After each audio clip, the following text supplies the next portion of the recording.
Hello everyone, this is part 17 of What If Naruto Was Banished and Becomes Raikage, and I hope you guys enjoyed this video and to like, to subscribe, to see more comment down below. Now let's start the intro. They call me a god. They call me a god.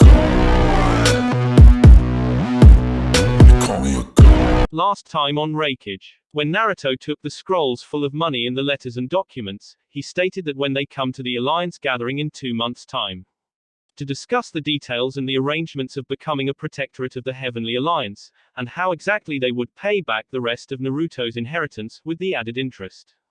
As the fleet of airships rose up into the air, and flew in the direction of Kaminari no Kuni and New Kumo, Tsunade stared solely at Naruto's command ship, right up until it and the other airships became dots in the morning sky. Goodbye Naruto, may we see each other again, and I'm sorry, thought Tsunade as she stared at the retreating dots in the sky, before she, Jiraiya the council elders and the guards, returned to Konoha. Iwa, 2 weeks after the Battle of Konoha. Currently lying on a medical bed in a coma was the Yondaime Tsuchikage Ryoku, who was covered with medical tubes and being constantly monitored by medics in an attempt to keep him alive. For the past 2 weeks the medics had been fighting a losing battle, in trying to keep Ryoku alive, due to the immeasurable amount of damage Naruto's Odama Rasengan Great Ball Spiraling Sphere and Futon, Raisin Shuriken, Wind Style, Spiraling Shuriken, did to him. As time passed, Ryoku's body slowly failed due to the damage he had taken, despite the desperate attempts of the medics. Although considering how badly he was injured when he arrived in Iwa, it was nothing short of a miraculous that he lasted as long as he did, let alone that he was still even alive. Sitting next to Ryoku was his son Berigu, who was currently acting Tsuchikage, and his daughter Kokimi. 1. Kokimi was extremely attractive woman, with dark violet hair with hairpins in it. She wore a purple and black elegant, slightly revealing kimono showing off her figure. Kokimi was a year younger than her brother, and was highly intelligent and cunning, not to mention ambitious.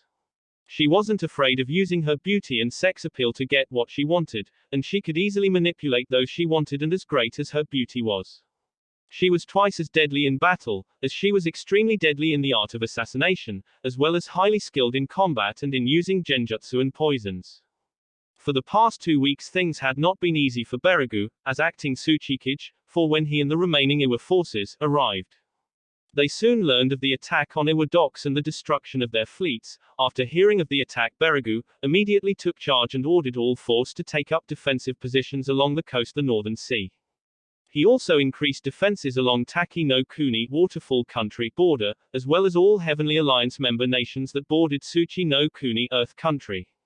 Fearing that the Heavenly Alliance was going to invade them, these fears only increased, when news of Mizu no Kuni Water Country, Ta no Kuni Rice Field Country, Oto and Kiri had been conquered by the Heavenly Alliance. As Berigu and his sister sat next to their father, they heard him mumbling the same thing over and over again, his son, his son, his son. Ryoku had been coming in and out unconsciousness for a while, but only for a short time, after which he fell back unconscious. Soon after Ryoku awoke to his children next to him and turned to them, Berigu, you and sister must avenge me, when I've gone, you cannot let that man's line continue on, croaked Ryoku. Whose line, father? Asked Berigu. The Yondaime Hokage's line, replied Ryoku, surprising his son and daughter. The Yondaime Hokage, are you saying, that the Raikage is related to the Yondaime Hokage somehow? Asked Kokimi. Yes, croaked Ryoku, he is his son, and is the Jinchuriki of the Kyubi no Yoko, 9-tailed fox, who was believed to have been killed by the Akatsuki years several years ago. When Kokimi and Berigu heard this, both were shocked beyond belief. The Yondaime had a son, that's impossible, he had no children, spoke Berigu in surprise. He did, and he had it with that whore Uzumaki Kushina, croaked Ryoku angrily. Konoha no Shinku Akari, Konoha's Crimson Fury, spoke Kokimi in surprise to make sure she heard her father correctly, where he just nodded. Upon hearing this, Kokimi had a thoughtful look on her face, as she had to admit that considering his pedigree it should be no surprise that the Raikage was so powerful, as he was the offspring of 2 such powerful shinobis. That bastard, I make him pay for what he did, I burn his wrenched village to the ground and crush his skull with my bare hands, growled Berigu angrily. No, don't do anything, he's too strong, he will crush you just as he did me and the others, spoke Ryoku. But father, replied Beragu, but was stopped by his father, before he could say any more. You'll do what I say, croaked Ryoku angrily. Hide my dead for 3 or 4 years, bolster the defensives, the Raikage is not the fool I thought he was, and yet, his time will come, he will weaken, that is the time you'll need to strike, spoke Ryoku, slowly. Yes father, I will do what you say, replied Beragu. As will I, spoke Kokimi. Remember, spoke Ryoku, but before he could finish, he closed his eyes for the last time and he died, before he could finish speaking. 1 hour later Tsuchikage office. Damn that man, I make him pay for what he did, said Beragu as he stormed into the Tsuchikage office with his sister. Now Beragu-kun you should watch your temper, said Kokimi with a slight smile. Don't patronize me Kokimi, rounded Beragu, as he sat down at his desk and glared angrily at his sister. So what do you plan to do now? Asked Kokimi. I will do what our father said and I will increase our defenses all along the village, the coast and the alliance member nations that border us. Then I start reorganizing our forces and increase our numbers and plan our attacks on them, stated Beragu. That would be a foolish thing to do Beragu, as attacking members or allies of the Heavenly Alliance would only bring down the wrath of all the others and we would stand no chance of winning by ourselves, spoke Kokimi. That bastard killed our father, roared Beragu in fury. And he'll do the same to us, if we aren't careful. The Raikage is extremely powerful and is no fool, and proved it during the Battle of Konoha, spoke Kokimi. What do you mean? Asked Beragu. What I mean is that the Raikage was able to fool everyone into believing that they would stay out of the war, but in reality he was using the bait and bleed strategy, as his real plan was to lure all his rivals into one place and have them fight amongst themselves and weaken themselves. Where he would then cripple them all in one attack, with a small force, and with minimum lose to his own forces, spoke Kokimi. But they were working with Konoha, they attacked us just when we were about to destroy them. If his plan was to cripple all the other villages they could have waited until we destroyed them and then attack us. Instead of attacking us when we were about to destroy the village, responded Beragu. I do not know why, but from the reports I've read of the battle, I know that they weren't secretly allied with Konoha and Suna as you suspect. As if they were, they wouldn't have waited to attack until the very last minute like they did, for if they were truly allied with Konoha and Suna they would have attacked much sooner, spoke Kokimi. At hearing this, Beragu thought about what his sister said and as much as he hated to admit it, what his sister was saying did make a lot of sense. So what do you suggest we do? Asked Beragu with a frown. We call for a ceasefire with New Kumo and the Heavenly Alliance, spoke Kokimi. Never, roared Beragu, as he slammed his fist onto the desk, making small cracks on it. Beragu, listen, if we don't, the Heavenly Alliance will eventually attack, and in a battle of strength or in a war of attrition, we cannot hope to win. Especially given the manpower and resources of the Heavenly Alliance and how the Heavenly Alliance has people like the Raikage, Juzliang the Namoriru Sleeping Dragon, and his wife Yue Ying and the 3 other Jinchuriki, along with all the other high-level shinobis he has under his command. Against people like that, along with the other forces they have, we stand little chance of winning a war of confrontation. So you want us to simply give up and beg for mercy? Asked Beragu angrily, as he would never bow down to the man that killed his father. I'm not saying that, what I'm saying is that we cannot win a war in force, hence we must fight a different kind of war and be smarter than the Raikage, and bring him and his alliance down, replied Kokimi. And do you have a plan to do this? Asked Beragu, already knowing the answer, as his sister always had a plan or some kind of scheme going. But of course dear brother, said Kokimi with a cunning smirk, where she then began to fill in her brother on her plan. Several days later in the Raikage office. Currently sitting in his office doing some paperwork was Naruto. It had been several days since his return from Konoha and it had been pretty busy for him. When he returned to New Kumo, they had the funeral for all the shinobis they had lost in Operation Divine Storm and held a day of mourning for them and their families. Meeting the families of each of the shinobis had been hard for Naruto, not because they said they were angry at him and hated him or blamed him for their loved one's death. No, if they'd done that, it would have been a lot easier for Naruto to take. Instead they wept for the dead loved ones, and looked at him with their tear-stained eyes and thanked him for bringing back the bodies of their loved ones, and told him that they didn't hold him responsible for the death. This of course made Naruto feel all the more guilty at their loss, but over them he let the guilt go, as he knew that he couldn't carry the weight of the dead, along with his other responsibilities. But even with the slight guilt he felt, Naruto knew he could at least take solace in the fact that they did not give their lives in vain, as their sacrifice had not only helped free two separate nations, but also saved hundreds if not thousands of lives later on both sides. As with Orochimaru's alliance destroyed, they would not threaten the Heavenly Alliance and start another war that would engulf the elemental continent and cost the lives of many shinobis and people. Naruto was now just finishing up signing forms, so to make sure that the family members of the shinobis who died in the battle were fully cared for, as it was the least he could do for them. Normally Naruto would have had his clones do his paperwork, but when it came to forms like these, he wanted to do them himself. When Naruto first became Raikage, the families of shinobis who had been killed on missions or during wartime received no compensations for the loss of their family member. Meaning if the family's main source of income was the shinobi members of the family, then they would often be left destitute. It was even worse for the children of shinobis who weren't from clans, as at least for children of shinobi clans, they were taken care of by the rest of their clan. Those that didn't have this, had very little to live on, hence when new Kumo economy was strong enough. Naruto set up a policy where the village would pay an allowance to the families of shinobis killed on missions or during wartime, along with giving family members certain benefits, so they could continue living on, without much difficulty. Naruto did this because he knew what it was like to grow up with hardly anything, where he thought he should try and make sure that others' children and people didn't go through what he did.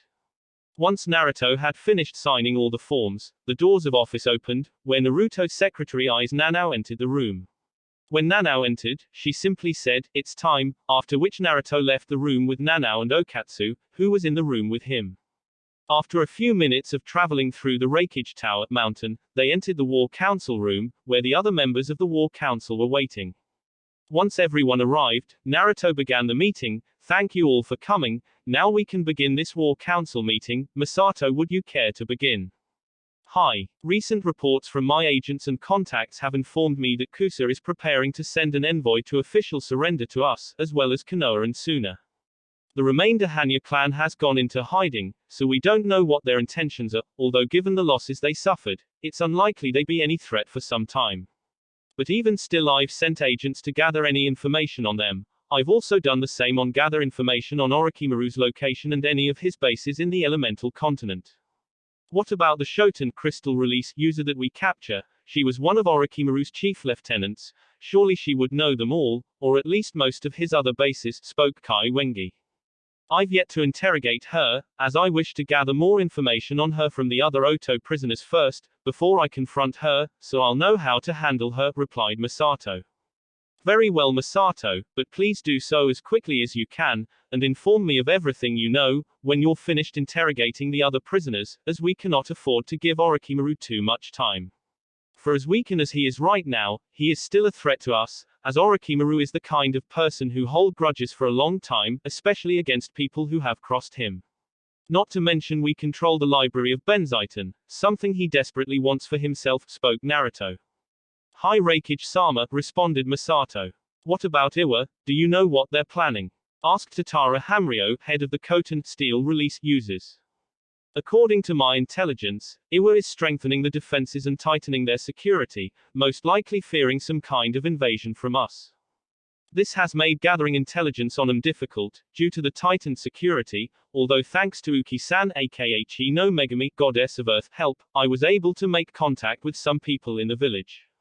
Who informed me that the Yondaime Tsuchikage has died. Due to his injuries, he suffered from battling Raikage-sama, and his son Beragu has been elected as the Godaime Tsuchikage. Also there is an unconfirmed rumor that Beragu is thinking of sending a petition for a ceasefire between Iwa and the Heavenly Alliance, spoke Masato. Upon hearing this, Naruto actually looked surprised. Well, if that's true, I would be highly surprised, as I expected Beragu and most of Iwa screaming out for my blood once they learned of my identity. Perhaps they know that fighting us would be only lead to their own destruction, spoke Kisaragi Godo. Possible, but I'm sure there's another reason, like using the ceasefire as a cover to rebuild their forces and strengthen the defenses, answered Naruto. So what should we do, if they wish for a ceasefire? Asked Zhao Yun. We'll agree, as Iwa knows they can't beat us in battle, and with our victory in Konoha, fewer of the other shinobi villages will be willing to side against us. Especially since Suna and Kiri are preparing to ally with the Heavenly Alliance and Konoha is going to become a protectorate for us. That means 4 out of the 5 great shinobi villages are with the Heavenly Alliance, along with many smaller shinobi villages, and with that kind of force Iwa stands no chance of winning, spoke Naruto. But as you said earlier, they could most likely be using the ceasefire as a cover to rebuild their forces and later plan some sort of attack. Should we not attack them now, while they're weakened, spoke Shidin, clan head of the Mugen Tenshin clan. That would only make things worse, as Beragu would most likely use my lineage as a rallying call for his forces to fight to the bitter end, where casualties on both sides would be enormous, and that is something I would like to avoid. The best way for us to deal with them is to agree to a ceasefire and beat them another way, through economics, and make them see that it would be better to ally with us than go against us, or at the very least not be our enemy.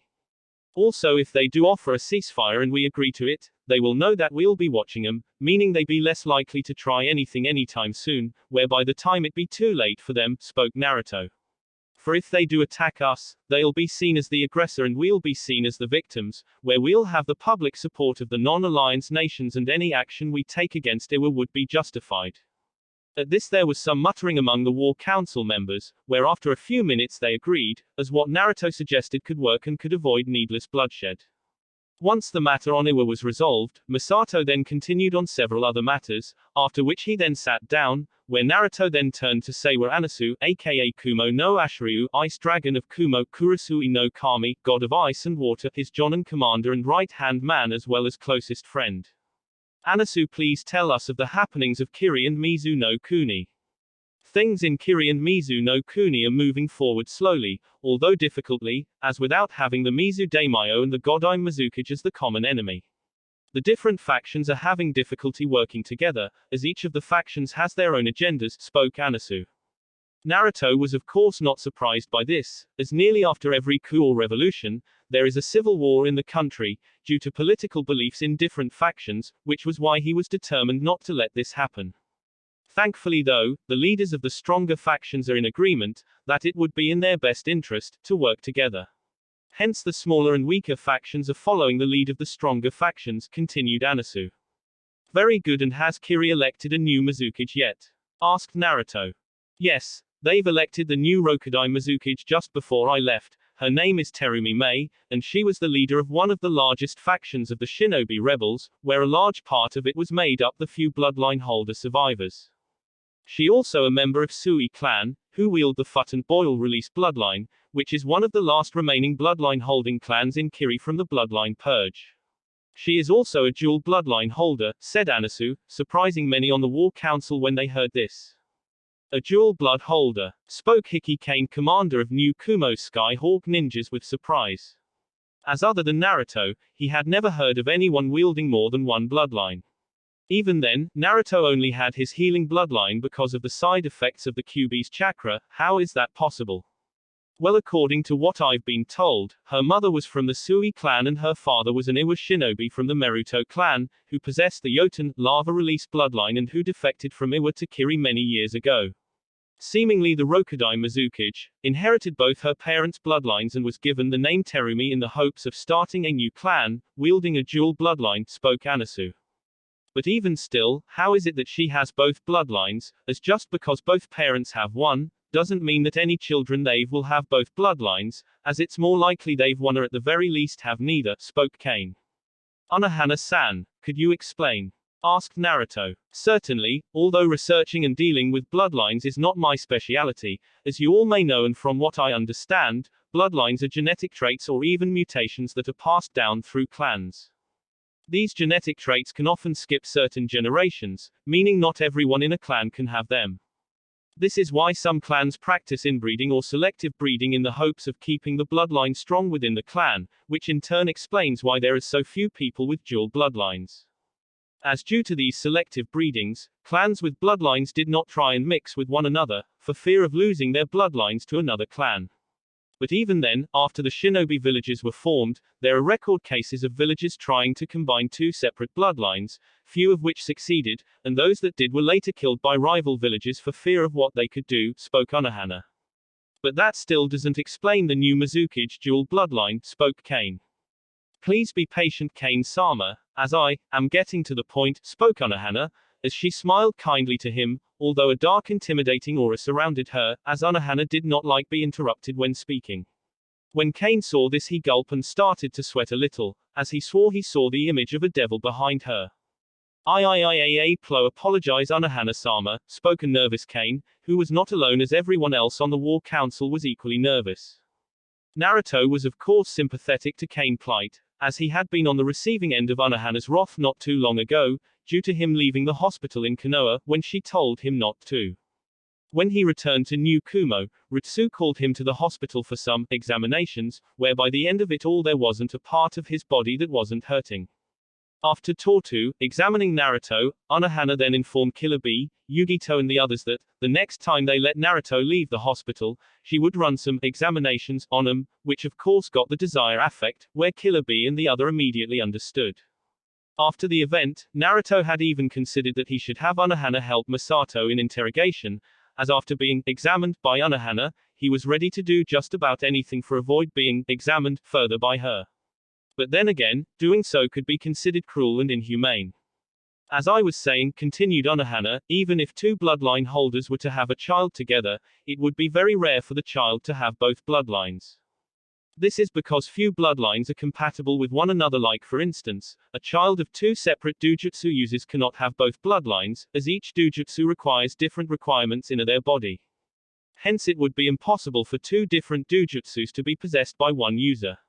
Although it is possible for the child of dojutsu user and a body bloodline holder to have both parents' bloodlines, the same could be said for a child of two separate elementally recomposed natures type users, those who naturally possess the ability to use advanced elemental jutsus like ice release if they're compatible, that is, spoke Unohana. When you say compatible, what do you mean exactly, Unohana-sama? Asked Luzon, commander of the air fleets of New Kumo and Kaminari no Kuni. Well, other than the genetic compatibility between two parents, the bloodlines themselves need to be compatible, where consider how Futen and Yoten are both elementally recomposed nature types.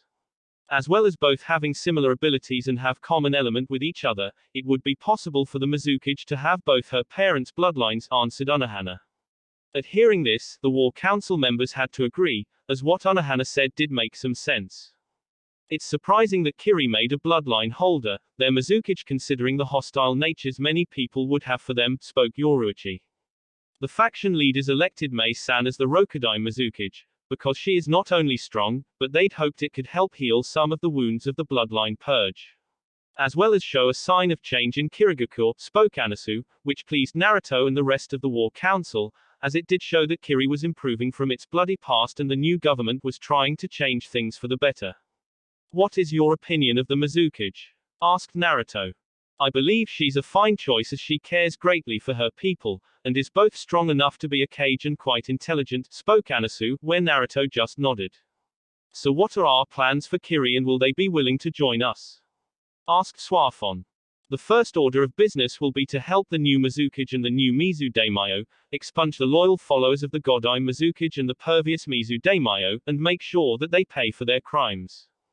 After that we'll need to send them money, food, equipment and other resources to help rebuild their country and village. Once Mizu no Kuni and Kirigaku have fully recovered, I'm sure they'll join us and become a full member of the Heavenly Alliance, but as of right now I believe they'll only want to be allied with us, answered Naruto. I fear that it may not be easy to convince many of the new Kumo Council members, along with other lords of the royal courts, to support the idea of sending money and other resources to Mizu no Kuni. As many believe that we should just leave Mizu no Kuni and Ta no Kuni along with their respective villages to their own devices and rebuild themselves, as they are not our concern, spoke Zhuge Liang. I gave Saito, one of the faction leaders Naruto contacted, my word that the Heavenly Alliance would help in every way possible, both in freeing their country and rebuilding it, and I always keep my word, Sensei. That is why I'll need your help, to convince both the other feudal lords and the council. For if we abandon both nations and their villages when they need our help, then this will cause deep resentment in both nations and villages, and other factions wishing to gain power would as the people's resentment towards us to gain power. Where in a few decades' time we would then have two enemies dedicated to destroying us, causing more bloodshed to be spilt, but if we help rebuild their countries, then we'll have two very valuable allies later on, who'll be completely loyal to us, replied Naruto, where Zhuge Liang nodded in agreement and understanding and stated he would help. Once that matter was settled, Ansiu then went on to report other matters involving Mizu no Kuni and Kiri, which were currently being handled by Gan Ning, who stayed in Kiri. After finishing his report, Ansiu sat down, where Ishida Rukan, clan head of the Ishida clan, began his report on the takeover of Ta no Kuni, where thankful things went a lot smoother. Since most of the nobles and the people were glad to be rid of Orochimaru. Currently now they were busy sorting out the loyal followers of Orochimaru, from those that were manipulated or forced to fight for him. Once Rukan had sat down, the War Council continued to discuss the matter of returning shinobis, and other people over to Kiri and Mizu no Kuni, who were captured during the Battle of Konoha, the Battle of Nami no Kuni and the invasion of Kaminari no Kuni, Lightning Country, that happened near the end of the Civil War. So to help further improve the newfound friendship between the two nations and two villages and help ease former tension felt by some people of Kiri and Mizu no Kuni, they even discussed doing the same thing with the Oto prisoners, who they captured during the Battle of Konoha, once they'd sorted out those who followed Orochimaru willingly, and those who were forced or tricked. After the matters with Kiri, Oto and the home nations were dealt with, the War Council decided to get to main matter at hand and as to why this meeting was called. Now on to the main topic of this meeting, which is Operation Twilight, where all of you are aware of what the mission involves, spoke Naruto, where the other council members just nodded. Now I've gone over the matter in great detail with Zhuge Liang sensei and he is in agreement with me, with what I've planned, spoke Naruto. And what exactly have you planned, Raikage-sama, asked Hayabusa Ru, captain of Kumogaku Anbu Division Storm and the Hayabusa clan. I've decided to form a new group to replace the Kinkaku force, spoke Naruto, surprising nearly everyone on the War Council, as the Kinkaku force was Kumo's elite force of fighters, whose fame rivaled that of Kiri no Shinobugatana Nanan and Shu, 7 shinobi swordsmen of the mist. The Kinkaku force was particularly famous for its part in killing the Nadaime Hokage with the Nadaime Raikage, during the First Great Shinobi World War. And what exactly will this new group be called and who will make up the force, Raikage-sama? Asked Kuchiki Byakuya. The group will be called the Hachiman, Japanese God of War, force. As for the members, well, for starters you will be the first member, Byakuya, stated Naruto, surprising the Kichiki clan head, after which Naruto then started to list of the rest of the member of the Hachiman force. The rest of the group will consist of Zhuge Liang, Anasu, Mitsuhide, Sayuri, Yoruichi, Suafon, Ru, Hamryo, Nadi clan head of the Yuki clan, the clan who can pass through solid objects, Kurosaki Ichigo, Ishida Ryu, Takara, one of Naruto's wives, Yuffie, another of Naruto's wives, Darui, Omoi, C, Tomo, another of Naruto's wives, Ayane and Kasumi of the Mugen Tenshin clan. Naruto also stated that Zhuge Liang would be leading the force with Anasu as his second in command. Also I will be sending with you, an airship with 3 squadrons of Skyhawk ninjas led by Kane and 300 storm shinobis to support you, spoke Naruto, further surprising the War Council. But Raikage-sama, that my entire division, spoke Ru. I'm aware of that, but this is no ordinary mission that you're taking, and you know how dangerous our enemy is, so I don't want to take any chances in it, replied Naruto. As this mission will be key to our long-term goals in uniting the elemental continent, where if we succeed, there won't another force on the continent that can truly challenge us, and the other remaining villages and nations will quickly ally or join with the Heavenly Alliance. Indeed, but still with so many of our best shinobis away, the village will be vulnerable to attack, spoke Yue Ying. I'm aware of that, sensei, which is why I'm not going, nor am I sending Yugito, Killer Bee, Okatsu and Fu, despite the obvious other reasons. I'm also having Yukai Wengi along with the other Go Genso no Megami, the 5 elemental goddesses, stay here, since neither Pimko nor Yoshino are ready for a mission like this despite the great skill, and I need the rest of you to help protect the village, said Naruto. Kai Wengi of course nodded in understanding, while Zhuge Liang and Yue Ying gave Naruto a nod of thanks, as neither of them would have been comfortable with the daughters being on such a mission. For the next hour Naruto and the War Council continued to discuss their plan for Operation Twilight, after which, once Naruto and the War Council had discussed all the details of the operation, Naruto called the meeting to an end, where he stated that all the members of the newly reformed Hachiman force were to prepare to move out in 3 days, so that they would arrive at their location on time. As Naruto and the War Council members left the room, Naruto had a pensive look on his face, where he thought over how things would play out in the next mission, as he knew it would not be an easy one for his people. Several days later, in a hidden location, currently standing in a large cave, on two large stone hands with a large stone statue standing overhead them in the dim light of the cave, were 9 figures wearing long, dark cloaks with red clouds, with red interior and chin-high collars. These people were the infamous Nuke Nin group, the Akatsuki, who were revered and feared throughout the elemental continent, and who were also known to be after Jinchuriki, or to be more precise the bijus that were within them. For the past few hours the 9 members of the Akatsuki had been watching the recording of the Battle of Konoha made by Zetsu play out. Zetsu had been sent to Konoha in the hopes of learning the location of Naruto, as they believed that Naruto would show to help save his former village, despite the fact that they banished him from the village. For 9 years the Akatsuki had been searching for Naruto, with no results. The last sighting they had of Naruto was when Kisame and Itachi found him. During the fight that ensued, Naruto got a lucky hit off and was able to severely wound Itachi, forcing Kisame to retreat so to save his partner, as well as avoid fighting his newly acquired teachers, who they recently discovered was Mitsuhide and Sayuri.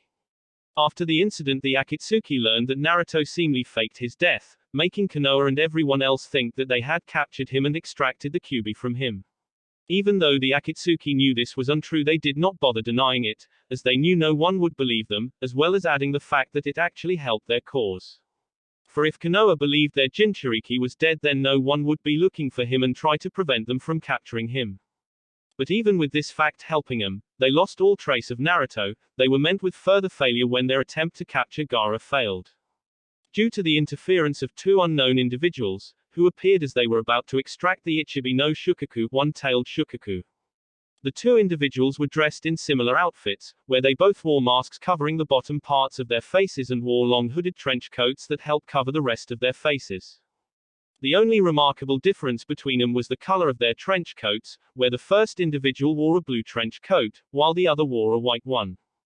The 2 individuals were quickly able to separate Deodara and Sasori from one another, where Sasori was killed by the person in the blue trench coat and Deodara lost his other remaining arm to the person in the white trench coat, who used Hyoten ice release jutsu and wielded a powerful sword that created powerful ice and water attacks, where Deodara barely managed to escape being killed by him. After that intervention, the Akatsuki ceased any other attempts to capture Gaara, due to the increased security on the village and around Gaara. But even with these setbacks they did have some success in capturing the Jinchurikis of Thionbi no Saru, 4-tailed monkey, Gobi no Irakauma, 5-tailed dolphin horse, Rokubi no Namakuji, 6-tailed slug, along with capturing the Sanbi no Kyodime, 3-tailed giant turtle. Unfortunately though, their attempts to capture Yugito met with failure, much like with Gaara, where Haiden and Kakazu were killed by the Raikage, after which they made no further attempts on Yugito, nor did they make any attempt on Fu and Killer Bee, as they soon learned they'd become bodyguards to the Raikage. As the Akatsuki watched the recording of the battle, they were all naturally surprised that Naruto was the Raikage. They were further surprised when they learned he possessed the legendary Ranbaka Stormbreaker limit, as well as how powerful he had become, not to mention shocked that he possessed the Sword of Tengu, one of the 3 legendary celestial swords, and at how powerful it was. Yet as shocked as they were utterly stunned when they saw him use his Inazuma lightning flash. They were more surprised at how much control Naruto had over the Kyuubi's power, given the level of destruction that he caused during his battle with the revived Yondaime Hokage. When the recording of the battle finally ended, the 9 Nuke Nins remained silent for several minutes, until a low-sounding whistle from Kisame was heard through the large cave. "Woo," whistled Kisame, clearly impressed with Naruto power. "Damn, who would have ever thought that snot-nosed brat would ever become such a powerhouse," spoke Kisame, clearly impressed, before he turned to his partner. "Boy Itachi, you got be feeling pretty lucky right now, given how strong the kid gotten now. Indeed, Naruto-san has truly become powerful, and has surpassed even my wildest expectations of him," spoke Itachi in a monotone-like voice, all the while keeping up his emotionless facade. "Yay, and who would have thought that the kid would also be able to wield one of the 3 celestial swords," spoke Kisame, as he had heard the stories involving the 3 swords and the power they possessed. Just thinking about them made him giddy with excitement, at the idea of fighting against something that powerful. That Inazuma attack he used was pretty impressive as well, as he took a large part of the village and the Sandaime Hokage with it and then made that massive crater outside the village, spoke the white Zetsu half. Yea, no wonder we found no trace of Haiden, with the exception of his ring hand, he was completely vaporized, by it, spoke the black Zetsu half. The kid's a true artist, as that Inazuma is a work of art, a true masterpiece, yeah. Commented Deodara, clearly impressed with Naruto's attack. Toby liked the fight, Toby really like it, the Raikage really powerful, Toby wouldn't want to fight against him, cried Toby in a childlike voice. I've to say, I'm greatly impressed with this new Raikage, my former village has done well for itself to find such a powerful shinobi to be its Raikage. I can understand why my brother lost to him, even though Zankuro wasn't as strong as me, he was no weakling either.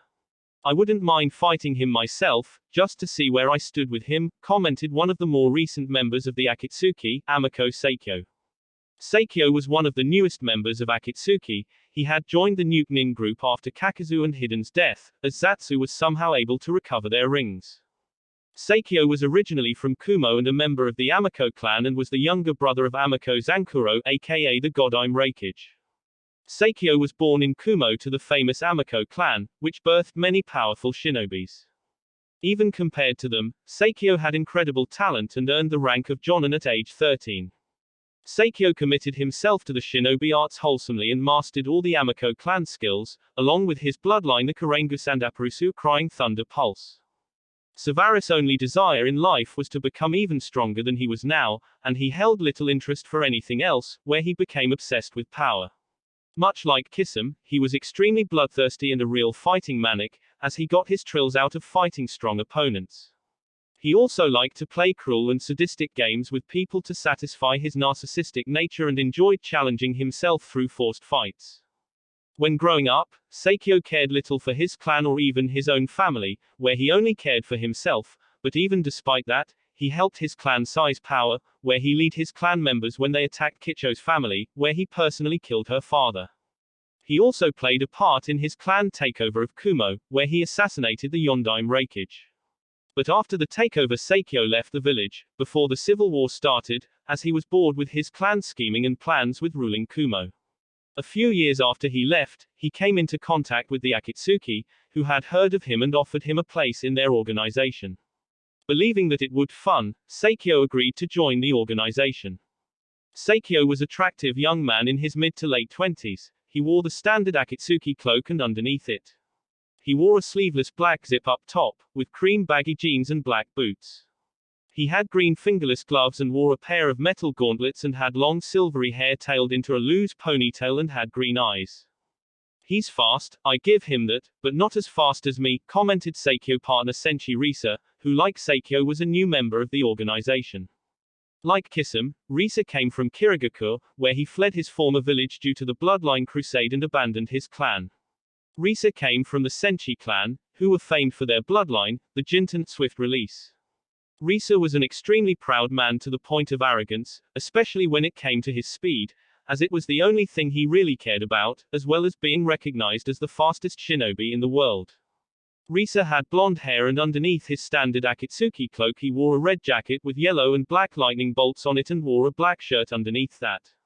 He also wore a pair of white gloves and pants and wore a pair of sunglasses and carried a short tanto on his back. This will indeed complicate our plan to gather the tailed beasts, spoke the Akatsuki leader Pain. How can it? It should in fact make our plans even easier, now that 4 out of our 5 targets are all gather in one place, all we've to do is swoop in, grab them, tag them and bag them.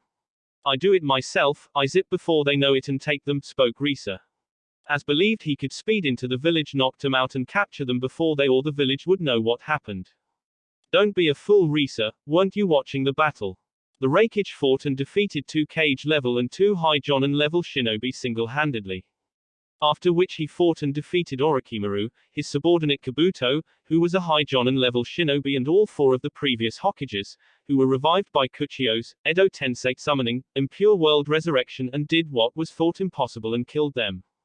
That is no small feat for anyone to do. We cannot afford to underestimate someone like him, especially since he has clearly mastered the full power of his Biju, as well as the legendary power of the Toad Sages, and the Ranbaka Stormbreaker limit of the legendary Stormcaller clan. Not to mention as well that we don't even know where they rebuilt their village after it was destroyed in the Civil War, spoke Conan. as the power she had seen Naruto use was comparable to Nagato himself, if not more, something that she did not think was possible until now. She also found it hard to believe that the boy Naruto was an Uzumaki, a member of Nagato's clan, who in turn were the legendary Stormcaller clan, something that neither Nagato nor herself knew. Conan is correct, the Kyuubi Jinchuriki is much too powerful for us to take lightly. Not only that, but he has the other three of our targets with him at all times. Where like him and the Hachiba Jinchuriki, the other two most likely have full control of their bijus and facing four Jinchurikis, who have complete control of their biju's power at once, is not a favorable situation for any of us, spoke the Akatsuki leader Pain, after which he turned to Kisame. Kisame, you were from Kiri and were a former member of Kiri no Shinobugatana Nananan Shu, 7 ninja swordsmen of the mist, much like 2 of the Kyuubi Jinchuriki senseis. Can you tell us anything about them? Sure. The woman Sayuri is from the Miyoshi clan, who were pretty famous for their Shitaikiri Kitai, the mist body vapor, which allowed them to turn their bodies into mist, allowing them to infiltrate buildings and places undetected, along with several other unique abilities. Sayuri was probably one of the most skilled kunihikis I ever met, especially when it came to using her bloodline and fighting with her dual swords. Then there's her old teammate Mitsuhide, who was member of Akechi clan who wield the Takugan, Hawkeye, and to be perfectly honest, the guy is as dangerous as they come. Hell, he could probably give Itachi here a run for his money, as he was credited with being one of the greatest prodigies of his time in Kiri. He was a prodigy of the sword where he mastered the fighting style of his clan, the Takakukoka, the swooping hawk. At a very young he was 13 he became head of the Oinen division. When he was 15 he became a Jonin and a member of the Kiri no Shinobugatana Nananan Shu. At hearing this, Pain narrowed his eyes, by what Kisame had just said, told them that both individuals were a dangerous threat to them. Seikyo, can you tell us anything about some of the new Kumo shinobis that are under the Kyuubi Jinchuriki command? Asked Pain as he turned to the former Kumo nin. Well, first there's Yoruichi, and I have to admit she isn't a half-bad shinobi. Her speed is extremely deadly, where she would probably give Speedy over here a run for his money, commented Seikyo, earning an angry glare from his partner, which he smirked at and continued. She also a lethal assassin and her lightning skills aren't too bad, where she uses a pretty impressive technique called Shunko Flash Cry. Hence she not someone anyone should take lightly. As for the Swaffon girl, I don't know much about her, as she comes from a somewhat decent shinobi clan, with a few decent shinobis but nothing remarkable. Although if she was trained under Yoruichi and if she is skilled as the rumors I heard about her, when I was still in my old village, then she would be almost as good as Yoruichi by now. Then there Darui, from the Yotsuki clan, he a highly skilled shinobi comparable to famed copycat ninja Hitaki Kakashi. He one of the selected members of the clan to possess the clan's bloodline, the Rantan Storm Release, and is also the Herita or the Sandaime Raikage's Black Lightning techniques, allowing him to greatly increase his lightning abilities and use the special techniques that can only be used by Black Lightning. After him there's Killer Bee, who as you all know was credited of being the perfect Jinchuriki, due to his complete and total control over his biju. He highly skilled in taijutsu and in kenjutsu and in his lightning nature affinity. Also back when I was still with my former village he was credited of being the strongest shinobi of our village. Next there was Yugito Ni, another member of the Yotsuki clan. In terms of skill she was no pushover, as her skill and power was second only to Killer Bee. She was also pretty skilled in using fire ninjutsu, and could control her biju's power to a strong degree, although not to the same level of Killer Bee. But like Pain-sama said earlier, she most likely has now. As for Hayabusa-Ru, well I don't know him too well either, but if the rumors about him being the greatest prodigy of his clan in 100 years are true, then he be probably as dangerous as me, as the Hayabusa are nothing to laugh at. As for the rest of the shinobis I don't know anything about them. After hearing this, Pain frowned slightly, as even given the limit info on certain members of Naruto's subordinates, the facts showed that Naruto had many highly skilled and powerful shinobis under his command, not counting the famed Namoriru, Sleeping Dragon, and his wife. As even he had heard of Zhuge Liang, who was rumored to have even fought his former nemesis Hanzo the Salamander and defeated him in battle. Another person of interest to Pain was the woman named Okatsu, who was able to summon the salamanders. When Pain killed Hanzo along with his entire family and all his allies and their families, he stored the contract away for safekeeping. Later on he discovered it was gone, which had greatly bothered the leader of Omega Corps, Hidden Rain, as he had not sensed anyone new enter the village. But after hearing about new Kumo's new clan, the Yuki clan, as well as hearing about their ability to pass through solid objects, not to mention seeing Okatsu summoning the salamander, it suddenly made sense. But even then, it didn't settle his concerns. In fact, it increased them, for if new Kumo was able to send a team to infiltrate Am without his knowledge, and take the salamander contract, then there was no telling what else they took and learned when they infiltrated the village. So what do we do? Asked Deodara. We'll have to do things carefully as the QB Jinchuriki. Uzumaki Naruto has made things very difficult for us, but the first thing we must do is spoke Pain. But before he could finish speaking, a massive fireball blew down from the roof in a massive explosion, causing the ceiling roof of the cave to crumble and falling all around them. Pain's eyes widened in surprise and confusion, as large rocks fell all around them, forcing them to scatter. Looking back up to the newly made hole in the ceiling, the Akatsuki leader along with the other members of the new Nin group saw several figures standing around the large hole in the ceiling. What the fuck? Kisame yelled as he picked himself off the floor, and grabbed hold of Samehada on his back and glared at the people above. Good day, gentlemen, I hope we're not disturbing you. Spoke Zhuge Liang as he stood alongside his fellow members of the Hachiman force, as they stood around the hole in the ceiling. It's new Kumo, they found us. Cried Pain in surprise and anger, as he recognized the members of the Hachiman force, since they were talking about certain members of it just moments ago. This ends now, crush them all with one blow, attack. Spoke Zhuge Liang, as he waved his feather fan, where he and the other members of the Hachiman force, jumped into the large cave and attacked. Prepare for battle. Cried Pain, where he then cried out, Kuchio's no Jutsu, summoning technique. And summoned the 5 other paths of the 6 paths of pain. Conan prepared her Kamaten, Jutsu paper release, technique. Itachi activated his Sharingan. Toby took out a kunai. Kisame lifted Samehada from his back and held it forward. Deodara prepared some of his C1 techniques. Risa took out his Tanto. Seikyo charged up his gauntlets with his lightning chakra. While Zetsu readied himself for battle. As soon as the members' Hachiman force landed on the floor of the cave, they quickly separated and attacked the different members of the Akatsuki and separated them from one another. Zhuge Liang took on Deva Path. Uzumaki Kisaragi Yuffie took on Animal Path, first version. Ayane and Kasumi took on Human Path. Hayabusa Aru took on Preta Path. Tatara Hamryo and Uzumaki Tatara Tomo took on Asura Path. Si and Omoi took on Naraka Path. Yoruichi and Swafon took on Senshi Risa. Yuki Nadi took on Toby. Aryu and Darui took on Deodara. Seiwa Anasu took on Kisame. Mitsuhide took on Itachi. Uzumaki Takara and Ichigo took on Amiko Seikyo. Byakuya took on Zetsu. Sayuri took on Conan, with Zhuge Liang and Deva Path. Zhuge Liang, the famed Neimoriru, it's an honor, spoke Deva Path. The Akatsuki leader Pain, my former student Naruto sends his regards, spoke Zhuge Liang, causing Deva Path to narrow his eyes. As the two leaders of their independent groups faced each other off, Zhuge Liang decided to kick things off where he did a single one-handed hand seal and cried, Kaiten, Gokaku no Jutsu, fire style, great fireball technique. After which he expelled a massive orb of roaring flame from his mouth, at the same time he channeled his wind chakra to his fan and waved it at the flames from his mouth. This then increased the heat and intensity of the flames as they blew towards Pain, who used his Shinra Tensei, heavenly subjugation of the omnipresent god, to blast back the attack, making Zhuge Liang to jump back a bit to avoid being hit. After blasting Zhuge Liang attack back, Pain quickly then used his Bansho Tenon, heavenly attraction of all of creation, to try and pull Zhuge Liang towards him, where he took out a chakra disruption blade and prepared to stab Zhuge Liang with it. Unfortunately for him, Zhuge Liang was prepared for this, where he channeled chakra to his feet to keep himself from being pulled towards Pain.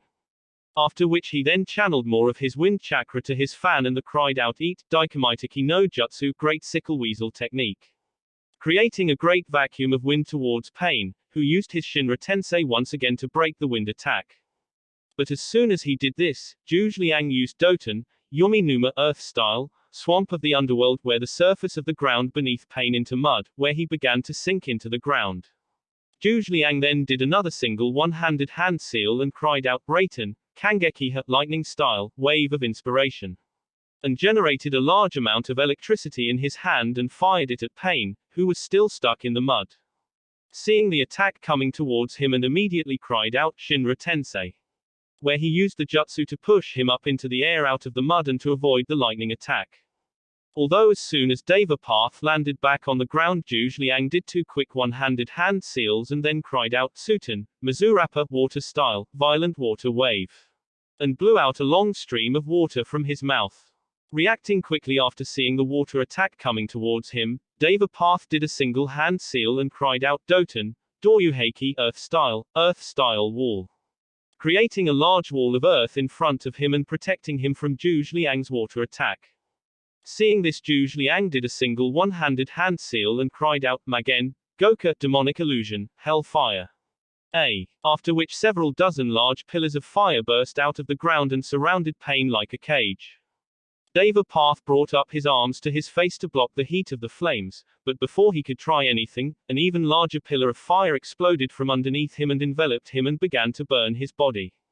But as quickly as the pillars of fire appeared, they disappeared as Deva Path used a Genjutsu Kai illusion release, as Pain realized that his Deva Path was under a Genjutsu thanks to his other paths seeing that there were no pillars of fire. After releasing himself from the Genjutsu, Deva Path then used a Shinra Tensei to block an incoming fire attack from Zhuge Liang. But even though he released himself from the Genjutsu, the pain caused by the illusion still lingered strongly, as if he had really been burned alive. Your Genjutsu skills are indeed impressive, it felt so real, I was completely fooled, but I would expect nothing less from someone of your caliber, commented Deva Path. Well, I've only just begun, replied Zhuge Liang, as he prepared to continue the fight with Uzumaki Kisaragi Yuffie and Animal Path. As Animal Path and Yuffie faced off against one another, Animal Path decided to start things off, where he did a few quick hand seal and cried out, Kuchio's no jutsu, and summoned 3 large centipedes with Rinnegans and piercings. Seeing the large insect summons, Yuffie decided to summon her own summons, where she cried out, Kuchio's no jutsu. After which a large puff of smoke appeared. As soon as it dissipated, Animal Path saw Yuffie standing on a large snow leopard's back. After Yuffie summoned her snow leopard summons too, Animal Path ordered his giant centipedes to attack. Let's go, Yukichi, cried Yuffie. Right, replied Yukichi as he sped towards the 3 giant centipedes with amazing speed. Quickly dodging one of the giant centipedes, Yukichi jumped over it and on top of the second giant centipede and used it as a springboard to jump onto the third, where Yukichi then used his shark's claws to sever the centipede's head off. After killing the third giant centipede, the first giant centipede tried to attack Yukichi from behind, but before it could reach him and Yuffie, they disappeared and reappeared behind it, where Yukichi landed on top of it and dug his mouth into the insect summon's neck and killed it. Upon which the second giant centipede tried to attack to Yukichi from the side, while he was busy killing the first centipede. Fortunately though, Yuffie saw the giant centipede coming at him from the side, where she then took off her giant Fuma Shuriken that was on her back and threw it at the giant centipede with great force and severed its head off. After seeing its summons being killed by Yuffie and Yukichi, Animal Path then slammed his hand onto the ground again and summoned a giant rhino with Z number of body piercings and the Rinnegan. Seeing the new summons, Yuffie and Yukichi sped at the rhino summons, where Yukichi jumped up into the air and slashed at Rhino's side with his claws. Unfortunately though, the giant large summons skin was too strong, after which the rhino charged straight Yukichi and Yuffie, but crashed into the nearby wall as Yukichi jumped away. Seeing that Yukichi did not have the power needed to take down the large summons, Yuffie had Yukichi return to his home, after which she then cried, Kuchio's no jutsu, where she summoned a large muscular 12 feet tall ape, holding a large thick bow staff and wearing a sleeveless top and white pants and cloth around his pads. 3. Hey Makaku, I could really use you help right now with that overgrown rhino, spoke Yuffie. TSK, is that all? I thought you had something challenging for me to do, commented Makaku, as he looked at the giant rhino summon with a bored look.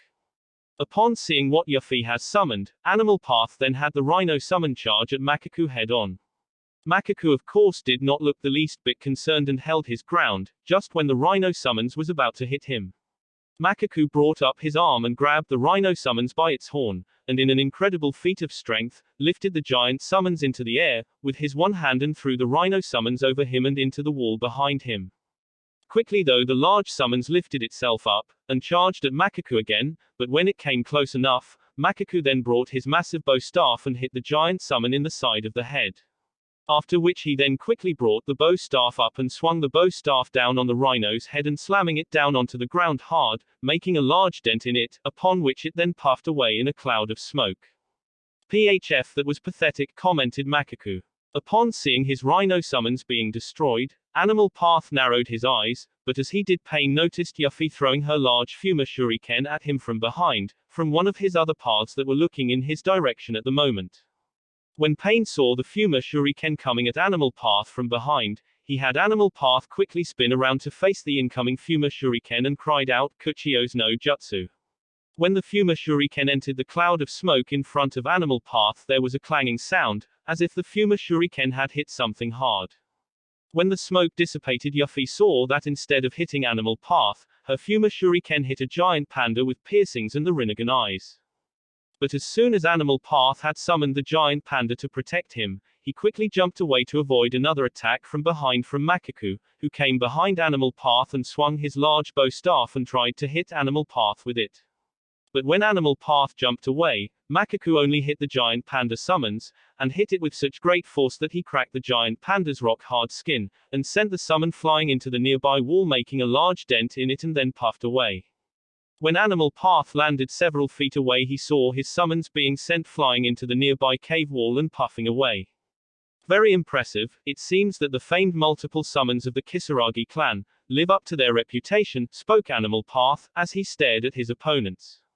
"Oh, you haven't seen anything yet," replied Yuffie as she joined Makaku and picked up her Fuma shuriken, as she prepared to continue the fight. With Tatara Hamryo, Uzumaki Tatara Tomo and Asura Path. As Hamryo and Tomo face against Asura Path, they each brought out their own individual weapons. Hamryo quickly pulled off his steel skull chain that was around his neck and used his Koten steel release to turn the steel skull chain into a long steel naginator. Tomo, on the other hand, created two steel claws that came out from between her knuckles in each hand. Asura Path started things off by using his Kaiwan no Haya flaming arrow of amazing ability, and fired his right hand at Tomo, who quickly dodged the incoming flying fist. At the same time, Hamryo charged straight at Asura Path and swung his naginator at Asura Path, who narrowly jumped out of the way of the attack. Asura Path then called back his hand, which imminently flew back to him, after which Asura pulled out his left hand out, which revealed to be connected to the arm by a thick cord with missiles attached to it. After which he then launched the missiles at Hamryo and Tomo, who in turn tried to avoid the missiles, where they soon learned that they were homing missiles. Within seconds the missiles sped towards Hamryo and Tomo and hit them, but just when Asura Path thought he had killed his opponents, he suddenly heard their voices cry out from the separate smoke clouds caused by the explosion. "Koten, Koga, Steel's release, Steel Fangs." Where 20 steel arrowhead points coated with lightning chakra flew towards Asura Path and pierced right through his body. But even after being pierced by them and having several holes in his body, Asura Path remained standing, where the only sign of injury was the wires and metal fragments coming out of the holes in his body.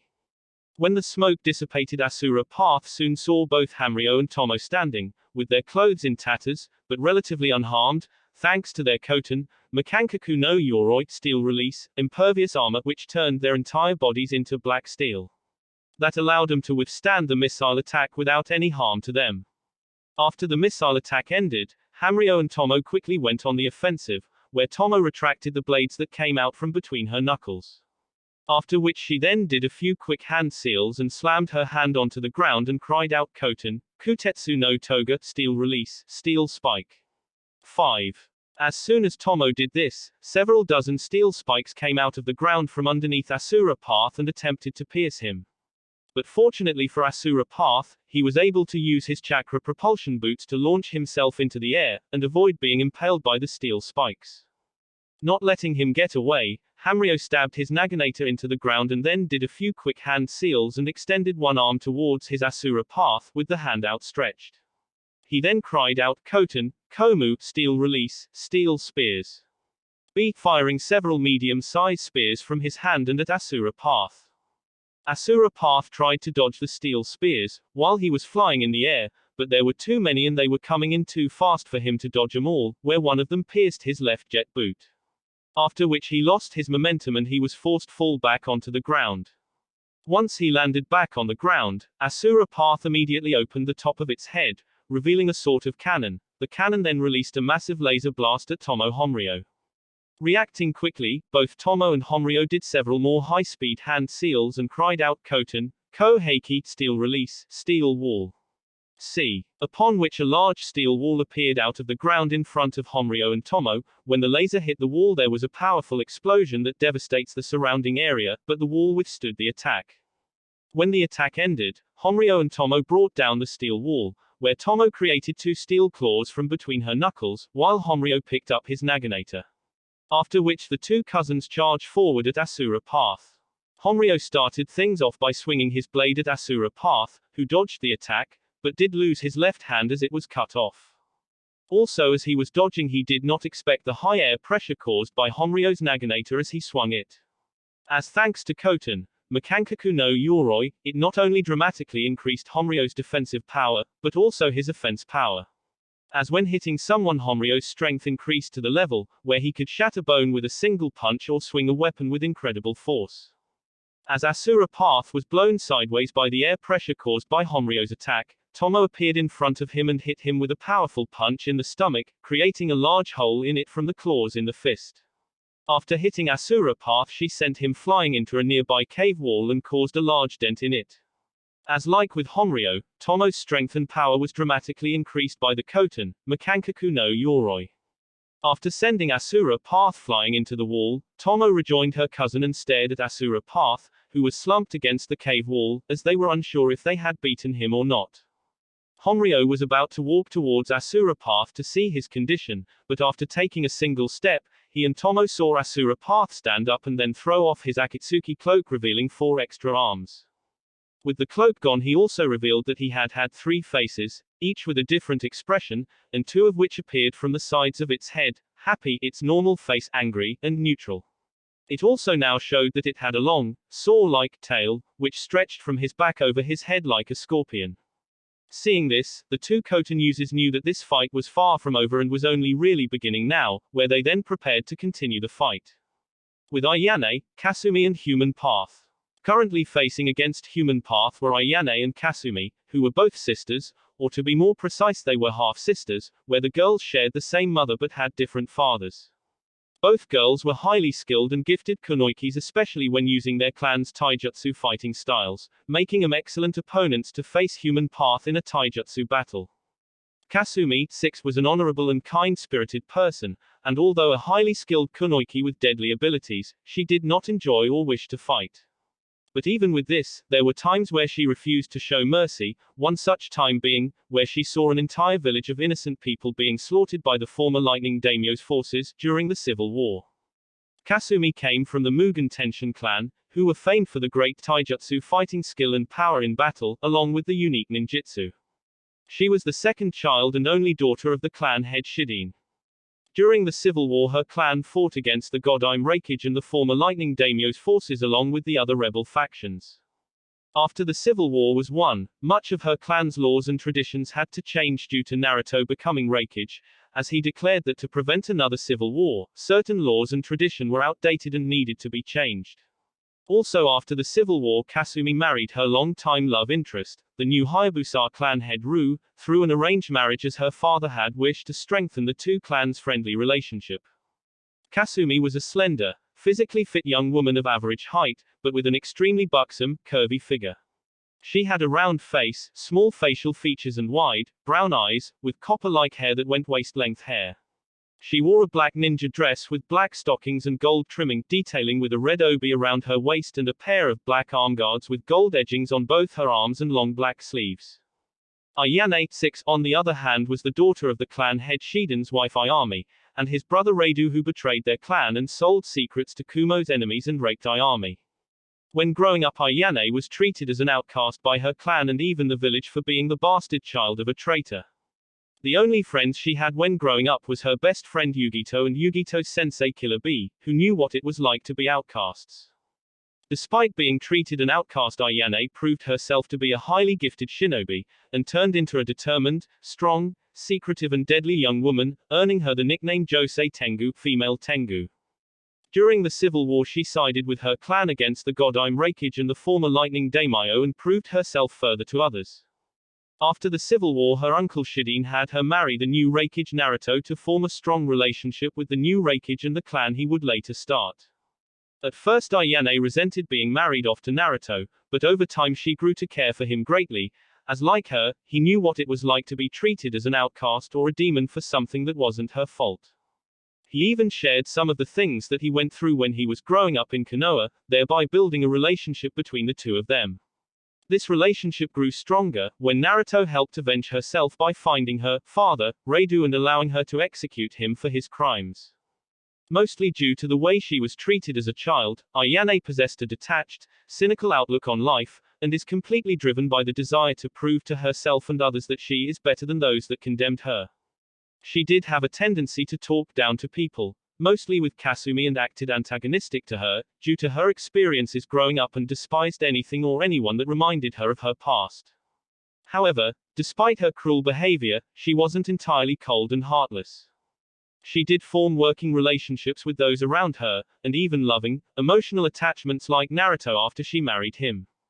Where her demeanor slowly improved, she also eventually developed a more friendly relationship with Kasumi, where she would speak and interact socially with her. Like most of the other Kumo shinobis, she was devoted to what she believed in and follows the code of her clan and village with all her heart, willing to take on tasks for her village even if it meant she could die doing so. Ayane was of average height with a slender body, and despite being the younger of the two girls, she bore the biggest bust out of the two. Her face is round, with a small button nose and wide eyes. She had reddish-pink eyes and straight purple hair, which was cut to the nape of her neck, and the front fringe, and was tied back with her favorite dark purple bandana. Ayane wore purple dress with black scarf, arm and leg warmers with a large pink obi and purple boots and gloves and butterfly brooch, and carrying two tantos on both her legs sheaths and one strapped horizontally to her lower back. As the two half-sister faced against the human path, Kasumi decided to start things off and charged at human path head-on, where she brought her arm forward and tried to punch human path in the face. But before she could, human path blocked her punch with his right hand and then twisted it with his left, when he grabbed it and elbowed her in face, causing her to fall to the ground. After falling to the ground, Kasumi then leg-swiped human path, making him have to jump back a bit from her, and allowing her the chance to pick herself off the ground. Human path then charged forward at Kasumi with incredible high speed and tried to punch her in the gut with his left fist. Fortunately though, Kasumi was just able to dodge the punch, by jumping backwards a bit from him, upon which Kasumi then grabbed hold of human path's cloak and did a somersault over him. At the same time Ayane appeared, by doing a somersault from behind human path, where as soon as human path was between them both and they were both midair, they both kicked him at the same time. Where Ayane kicked him with both her legs in the chest, and Kasumi kicked him with both her legs in his upper back at roughly the same spot. As human path was momentarily dazed by the two double kicks, Ayane then attacked human path with a series of powerful rapid punches in the face and chest, and then finished with a powerful uppercut that sent human path flying backwards a bit. But before he could hit the ground, Kasumi then appeared in front of him and let loose her own series of rapid punches and hits. After delivering a powerful elbow to the gut that sent human path flying backwards a bit, Ayane appeared again in front of him and delivered a powerful front kick to the chin, and sent human path's head back a bit. After which Ayane then delivered a powerful roundhouse kick to the side of human path's face and then did a mid-air flip and falling axe kick to the back of human path's head. Making human path hit the ground face first and causing a large dent into the ground when hitting it. After kicking human path into the ground, Ayane did a quick backwards flip and land next to her half-sister Kasumi, where they both fell into a taijutsu stance, as they knew the battle was far from done. And as they expect, human path quickly picked himself up off the ground. Your taijutsu skill and teamwork are indeed commendable, but you cannot win, for I'm God, spoke human path. You underestimate us, replied Ayane as she narrowed her eyes and readied herself. We will not lose to you, spoke Kasumi as she readied herself as well, after which she and Ayane charged forward toward human path. Hayabusa, Ru and Preta Path. As Ru's comrades were fighting the other 5 paths and the other Akatsuki members, Ru himself faced against Preta Path. For the first few moments Ru and Preet Path just stared at one another, but after the few moments of staring at one another Ru decided to make the first move. After doing a few quick hand seals, he cried out, "Ninpo, Kainru, ninja art, flame dragon." D, where three large fireballs shaped like dragon heads flew towards Predator Path at high speed. Instead of trying to avoid, the Predator Path held his ground and simply raised his hands up, where just as they were about to hit him, he absorbed the balls of fire into his body. When Ryu saw this, he didn't look the least bit surprised. In fact, he remained perfectly calm, although he did narrow his eyes a bit when he saw his attack being absorbed. So our intelligence was correct. This vessel can absorb ninjutsu attacks, but let's see if he can absorb them from multiple direction, thought Ryu, as he did a single hand seal and cried out, "Kage Bunshin no Jutsu, shadow clone technique." Upon which three clones of Ryu appeared beside him. The three clones then quickly took up positions around Predator Path and fired 4 separate attacks from 4 different directions. Ninpo, Hama Repagin ninja art, exercising slashing wind blades. Cried Ryu as he did a few hand seals and cried out the jutsu. He channeled his wind chakra into his arms and swung them in slashing-like movements, creating several wind blades that zoomed towards Predator Path. Ninpo, Hyakurai Choi no Jutsu ninja art, 100 thunder hammers technique. Cried the first Ryu clone, who stood behind Predator Path, where after doing some hand seals and crying out the jutsu, fired a large blast of lightning from his hand. Ninpo, Huanbu ninja art, dance of the flaming phoenix. Cried the second Ryu clone, who was on the left side of Predator Path. Whereupon, doing a few quick hand seals and crying out the jutsu, 3 phoenixes made out of fire appeared around the Ryu clone and flew towards Predator Path. Ninpo, Gurenfu ninja art, crimson lotus maple. Cried the third Ryu clone, who was on the right side of Predator Path. After finishing the hand seals and crying out the jutsu's name, several large fireballs in the shape of a circle appeared in front of him and flew in a spiraling vortex towards Predator Path. As the 4 attacks came at his from the different direction, Predator Path simply raised his arms on both sides of him, where a barrier formed around him that allowed him to absorb the 4 different ninjutsu attacks. Seeing this, Ryu narrowed his eyes a bit more, so attacking with ninjutsu is out of the question. Then let us see how well he handles close quarters, thought Ryu, where with a slight movement of his hands 3 blades shaped like talons sprung out of his gauntlets that were on each of his arms. The same kind of thing happened at his boots as 3 blades sprung out of them. The first Ryu clone then summoned 2 katanas and fell into a dual sword stance, while the second Ryu clone took out a pair of tonfas and fell into a fighting stance. The third Ryu clone took out a kusarigama, where he held the sickle in his right hand and the weight and chain on the other, where he spun it around, as he prepared for battle. Ryu then had the 3 shadow clones attack Predator Path from all sides. The first shadow clone quickly charged forward from behind Predator Path with his katanas. Upon seeing this from one of his other paths, Pain had his Predator Path jump out of the way of the slashing swords from behind. But as soon as he did, a weight and chain from the third Ryu clone wrapped itself around him and pulled him down to the ground. After which the first Ryu clone came up and tried to slash Predator Path again with his katanas. Seeing this, Predator Path immediately pulled on the chain that connected him with the third Ryu clone and pulled him forward and swung him around, so that he would collide with the first Ryu clone, and the both puffed away with they hit one another. As soon as he did this, the second Ryu clone appeared above him and tried to hit him with his tonfas. Unfortunately, Pain saw this through another of his paths and had Predator Path roll out of the way in time. Hence the only damage done was to the ground was a large dent on the ground from when the Ryu clone's tonfas hit it. As soon as Predator Path had rolled out of the way, it quickly charged forward and grabbed hold of the Ryu clone and quickly drained the chakra out of him, causing it to puff away when it ran out of chakra. Although as soon as the Predator Path had dealt with the last of the Ryu clones, the real Ryu appeared kneeling underneath him and quickly tried to stab Predator Path through the head from underneath his chin with his talon-like wrist blade on his right arm. Fortunately though for Predator Path, he was able to lean back enough to avoid being stabbed. But as he did, Ryu then quickly jumped into the air and did a roundhouse kick and was able to at least slash him across the chest with the blades on his boots. After avoiding Ryu's attack, Predator Path then jumped backwards a bit, so to gain a bit of distance from Ryu. So the best way to fight this vessel is to fight in close quarters, just as our intel suggested, although I must be careful as if he grabs hold of me he can drain my chakra out of me, thought Ryu as he fell into another fighting stance and prepared to continue the battle. With C, Omoi and Naraka Path. Currently facing against the Naraka Path, the last of the 6 paths of Pain was C and Omoi. C quickly made the first move by doing 4 quick hand seals and crying out, Reigen Raikage, lightning illusion flash of lightning pillar. After which a brilliant bright flash of light appeared from C body and blinded Naraka path.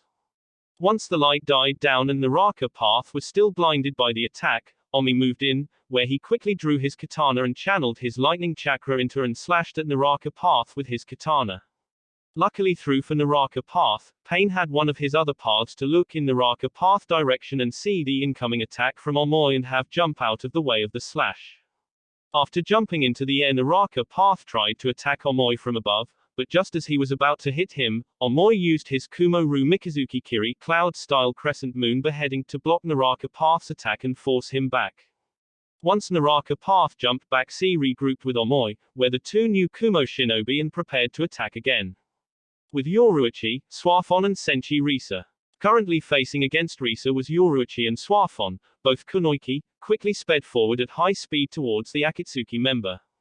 Seeing this, Risa quickly used his Jinten, Muasho, swift release, shadowless flight, and disappeared before either women could hit him. He then quickly appeared behind both women and hit both Suafon in the back of the head, making her fall forward, while he kicking Yoruichi in the back, sending her flying forward a bit. Risa then raised his tanto and tried to stab Suafon in the back of the head, but just as he did, Suafon replaced herself with a large stone, where she then appeared behind him and tried to stab him in the back with her gauntlet blade. But just as she did, Risa fade away, revealing that he used a Zanzo after image, after which he reappeared beside Suafon and to cut her head off with his tanto. Only for it to pass right through her and for her to fade away much like he did a moment ago, revealing she used Zanzo as well. As soon as Risa saw this, he was suddenly kicked to the side of the head by Yoruichi, who suddenly appeared next to him and sent him flying. After being kicked, Risa quickly regained his footing after skidding on the ground a bit. You're fast, I give you that, but you're nowhere near as fast as me, spoke Risa, as he prepared to continue the fight. I wouldn't be so sure of that, replied a smirking Yoruichi, where they used their high-speed technique to zoom straight for Risa. For the next few minutes, the 3 shinobis were moving around the cave at high speed, fighting and dodging one another attacks, as well as dodging the other attacks from the other shinobis who were also battling in the large cave. Onpakken, Sonic Fist. I cried Risa as he thrust his fist forward with such high speed that it created a shockwave that threw Yoruichi backwards. Although as soon as he did, Suafon appeared above him with her gauntlet covered in lightning and cried out, Razorsu, Lightning Sting, 7. But before Suafon attack could hit, Risa disappeared in another after image, leaving Suafon hand being stuck to the ground, when she stabbed it, after missing Risa. As Suafon was pulling her hand out of the ground, Risa suddenly behind Suafon and swinging his sword forward with such speed that it made it seem her and 100 swords, leaving Suafon unsure which direction she should move to try and avoid. Luckily though for Suafon, Yoruichi arrived and delivered a devastating roundhouse kick to the side of Risa's head, and sent him crashing into the nearby cave wall. After dealing with Risa, Yoruichi then helped Suafon free herself from the ground, after which the 2 women turned to face Risa, who had picked himself off the ground, after he had fallen down to it, when he was sent into the wall. After a moment or 2 of staring off at one another, Risa and the 2 kunoiki recommenced their battle. With Uzumaki Takara, Ichigo and Amiko Seikyo.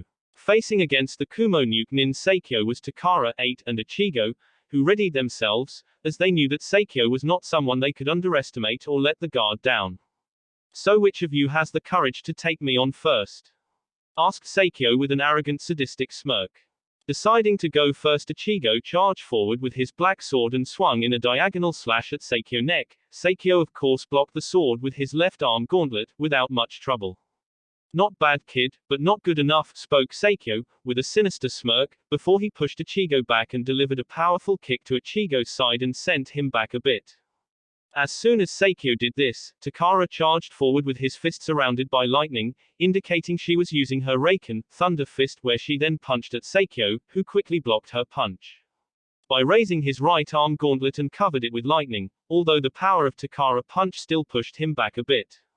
Impressive, commented Seikyo, where he then raised his left arm and covered his gauntlet in lightning and was about to hit Takara. But just as he was about to hit her, he suddenly heard Ichigo's voice cry out, Get Sugar Tensho, Moon Fang Heaven Piercer. After which he saw Ichigo swing his sword and a crescent moon-shaped wave of black chakra came from his sword and flew towards them.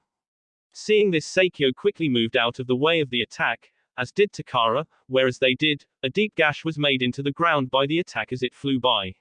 After which it collided into the cave wall and caused a large explosion and a large hole in the wall.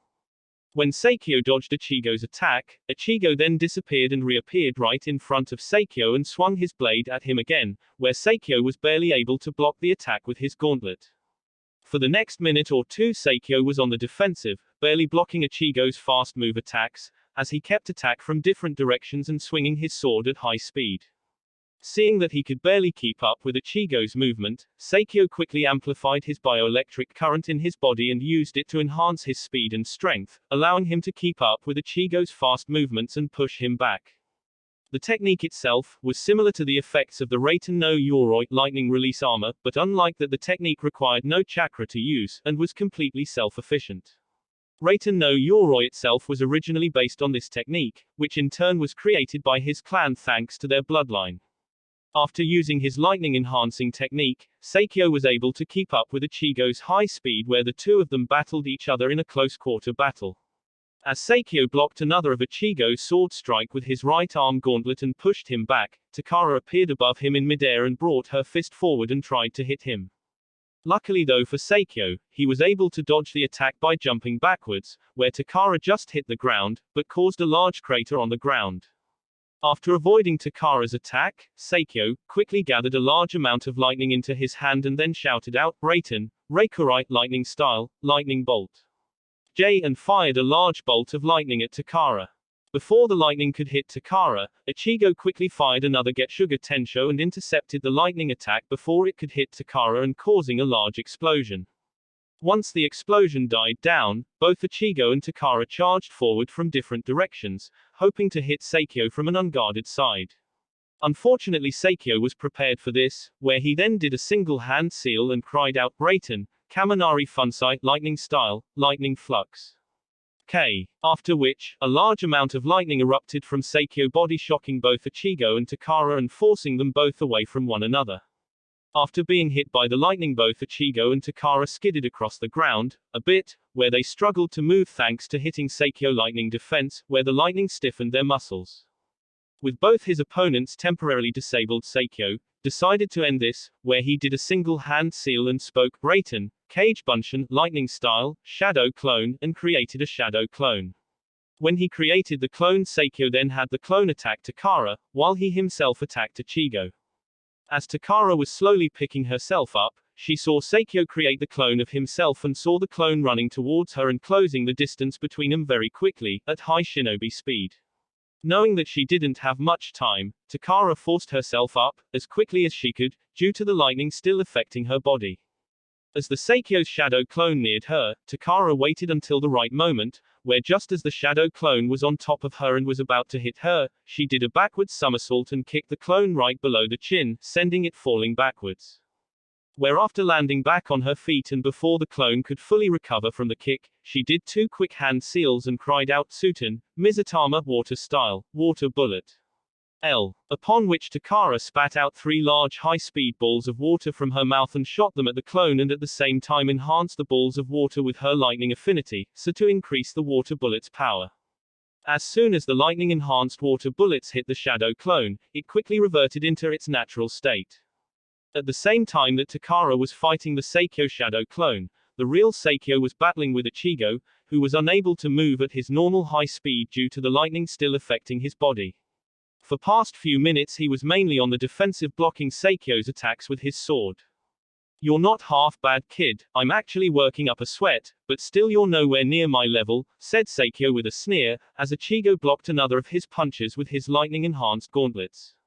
After which he then raised his other gauntlet and went to punch Ichigo, but at the last second Ichigo moved his head slightly to avoid the punch, and then pushed Seikyo back. Well, try this then, cried Ichigo as he swung his sword and cried, Getsuga Tensho. And sent another black crescent wave of chakra at Seikyo, who quickly raised both his gauntlets up to block the incoming attack, knowing he couldn't avoid the attack in time. As soon as Ichigo's attack made contact, Seikyo was pushed back by the force of the attack, where he tore up the ground as he was being forced back by the attack, where after tearing up the ground a bit there was a large explosion from the attack. When the smoke cleared from the explosion, Ichigo soon saw Seikyo was still standing, where with the exception of being singed a little, was perfectly fine, although as soon as he lowered his gauntlets Takara suddenly appeared above him doing a falling axe kick. Luckily though for Seikyo, he just saw Takara falling down towards her. Reacting quickly he raised his right gauntlet arm, just as she was about to hit him and caught her leg, where he then swung her around and threw her away. Takara although recovered quickly, where she quickly did a mid-air flip and landed back on her feet skidding a bit on the ground. After which she was then joined by Ichigo, where the both fell into their individual fighting stances and prepared to continue the battle. Seeing this Seikyo smirked sinisterly, as he was enjoying the battle, where he then channeled a large amount of lightning chakra into his gauntlets and fell into his own fighting stance. Now things are getting interesting. With Ryu, Darui and Deodara. Facing against Deodara was Ryu and Darui. As Deodara faced against his opponents, he narrowed his one visible eye in annoyance. As he knew that he could only use his C1 explosives inside the cave, for if he used anything stronger, he would most likely bring down the entire cave down on top of them, and being crushed underneath a cave did not fit his artist style. Hence he had to settle in fighting with his basic level explosives. Deodara decided to kick things off, by putting some of the clay in his side bags into the mouths in his palms, where he then created two humanoid-like dolls which were connected to his hands by a cord of clay, which he pumped chakra into them. He then had the two dolls charge forward, and attacked Ryu and Darui. As the two dolls charged towards them, Darui quickly took out his cleaver sword and charged at the first doll and swung at it with his sword with a diagonal slash. But as his sword sliced into the doll it got stuck, after which the Deodara stared pumping more chakra into the doll and have it explode. But before it could explode Darui began to channel some of his lightning chakra into his sword, diffusing the explosive doll and then cutting through it. It seems our intelligence about Deodara-san exploding clay technique was correct. Lightning jutsus are able to neutralize its ability to explode, spoke Darui to himself, when he saw that the clone did explode. After dealing with the first exploding doll, the second one quickly came up behind Darui and tried to stab him with spikes that came from its arm. Luckily though for Darui, thanks to the many years he spent on the battlefield, his shinobi senses kicked in and told him to turn around. Darui quickly listened to his instincts and spun around, narrowly avoiding being stabbed by the exploding doll, where swung his sword, which still maintained the lightning charge, where he easily sliced through the doll and diffused it at the same time. Seeing his clay dolls had destroyed Deodara, quickly got some clay and created a flock of small birds and sent them to attack Darui, but when they crossed half the distance between them and Darui, several dozen arrows made out of chakra appeared and hit the clay birds with pinpoint precision, causing them to explode. Upon seeing his clay birds being destroyed by Ryu, Deodara prepared to send another wave of C1 creatures, but before he could Darui suddenly appeared in front of Deodara and slashed at him in the side. But as his sword became stuck in between Deodara's stomach, and Deodara suddenly turned white, revealing that Deodara had replaced himself with a clay clone, where it then exploded. As soon as this happened, the real Deodara appeared behind Ryu and created several large clay insects and had him attack Ryu. Sensing someone from behind, Ryu quickly turned and saw Deodara and the clay insects. When Ryu saw that the clay insects were just on top of him, he quickly deactivated his bow glove and created a shield made out of chakra. When the majority of the insects hit the chakra-made shield that then exploded, after which Ryu then took out a small handle and activated it, creating a blade of chakra and the remaining clay insects and protected himself when they exploded, with his shield. Unfortunately for Ryu the clay insects were just a distracting, whereas Ryu was dealing with them, Deodara created several clay spiders, where when Ryu destroyed the clay insects, the clay spiders appeared from both above him and from underneath him, where they then latched onto his body. But just before Deodara could have the spiders explode and kill Ryu, a voice suddenly cried out, Rantan, Riza Sakusu, storm release, encouraging crushing chain tormenting principle.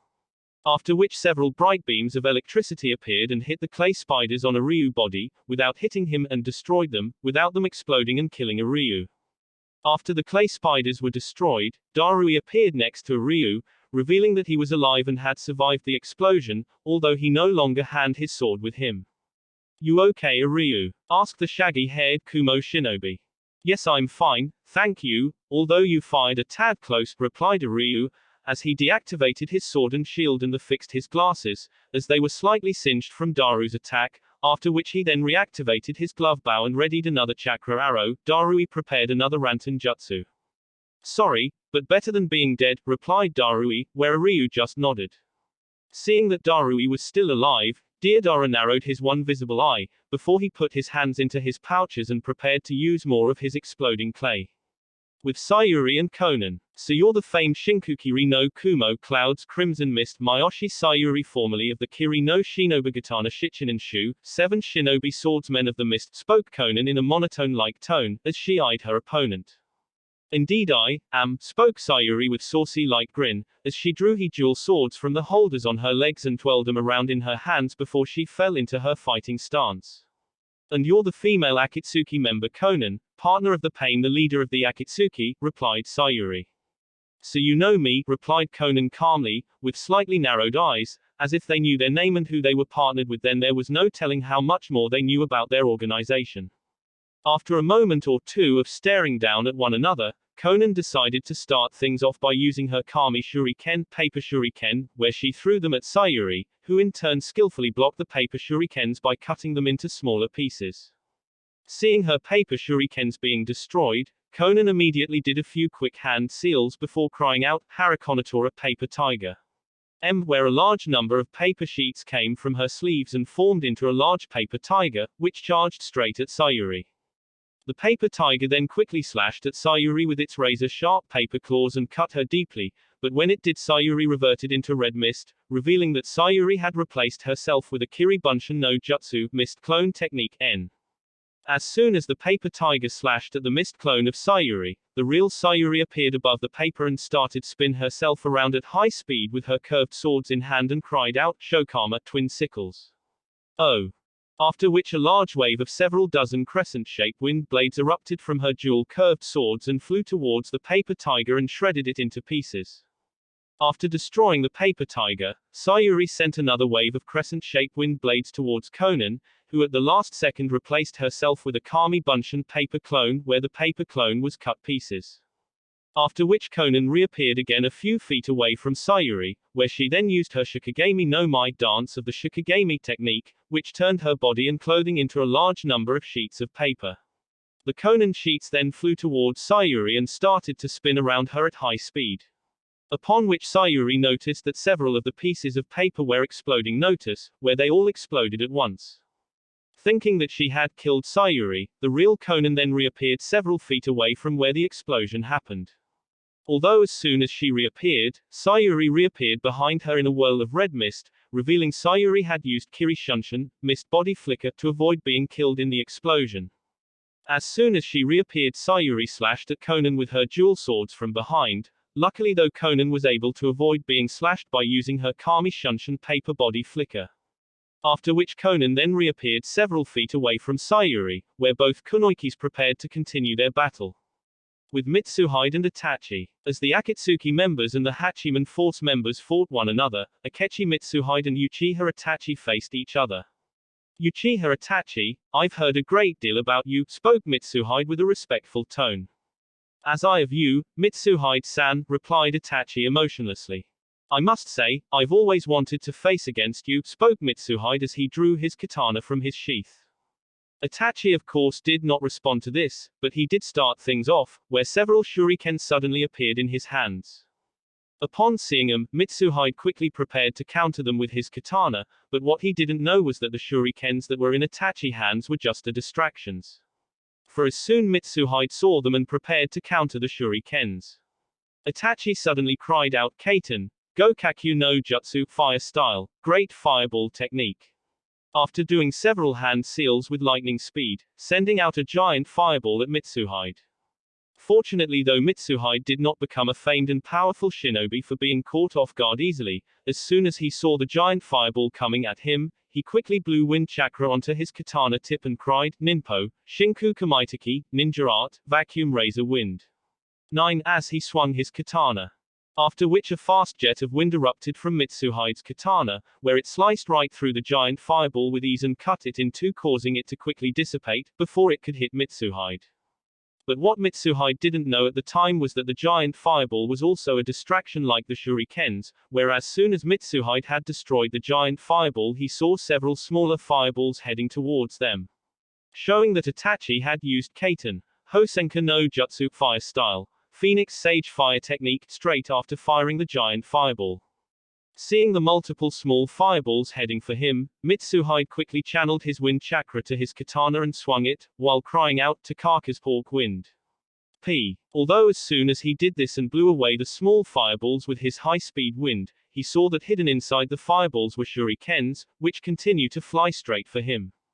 Knowing that he could not raise his katana up in time to block the shurikens, Mitsuhide quickly brought his katana sheath and blocked the shurikens with it. Upon which Mitsuhide then used his futon, Shinku Kamaitake wind style, vacuum razor wind and sent a jet of wind straight at Itachi, who immediately replaced himself with a large boulder nearby, which was cut in two by the jet of wind. Itachi-san certainly lives up to his reputation, thought Mitsuhide, his ninjutsu speed is unparalleled. I've never seen anyone create jutsu so quickly and with such precision. You're good, spoke Itachi calmly as he reappeared to Mitsuhide's left-hand side, several feet away from him.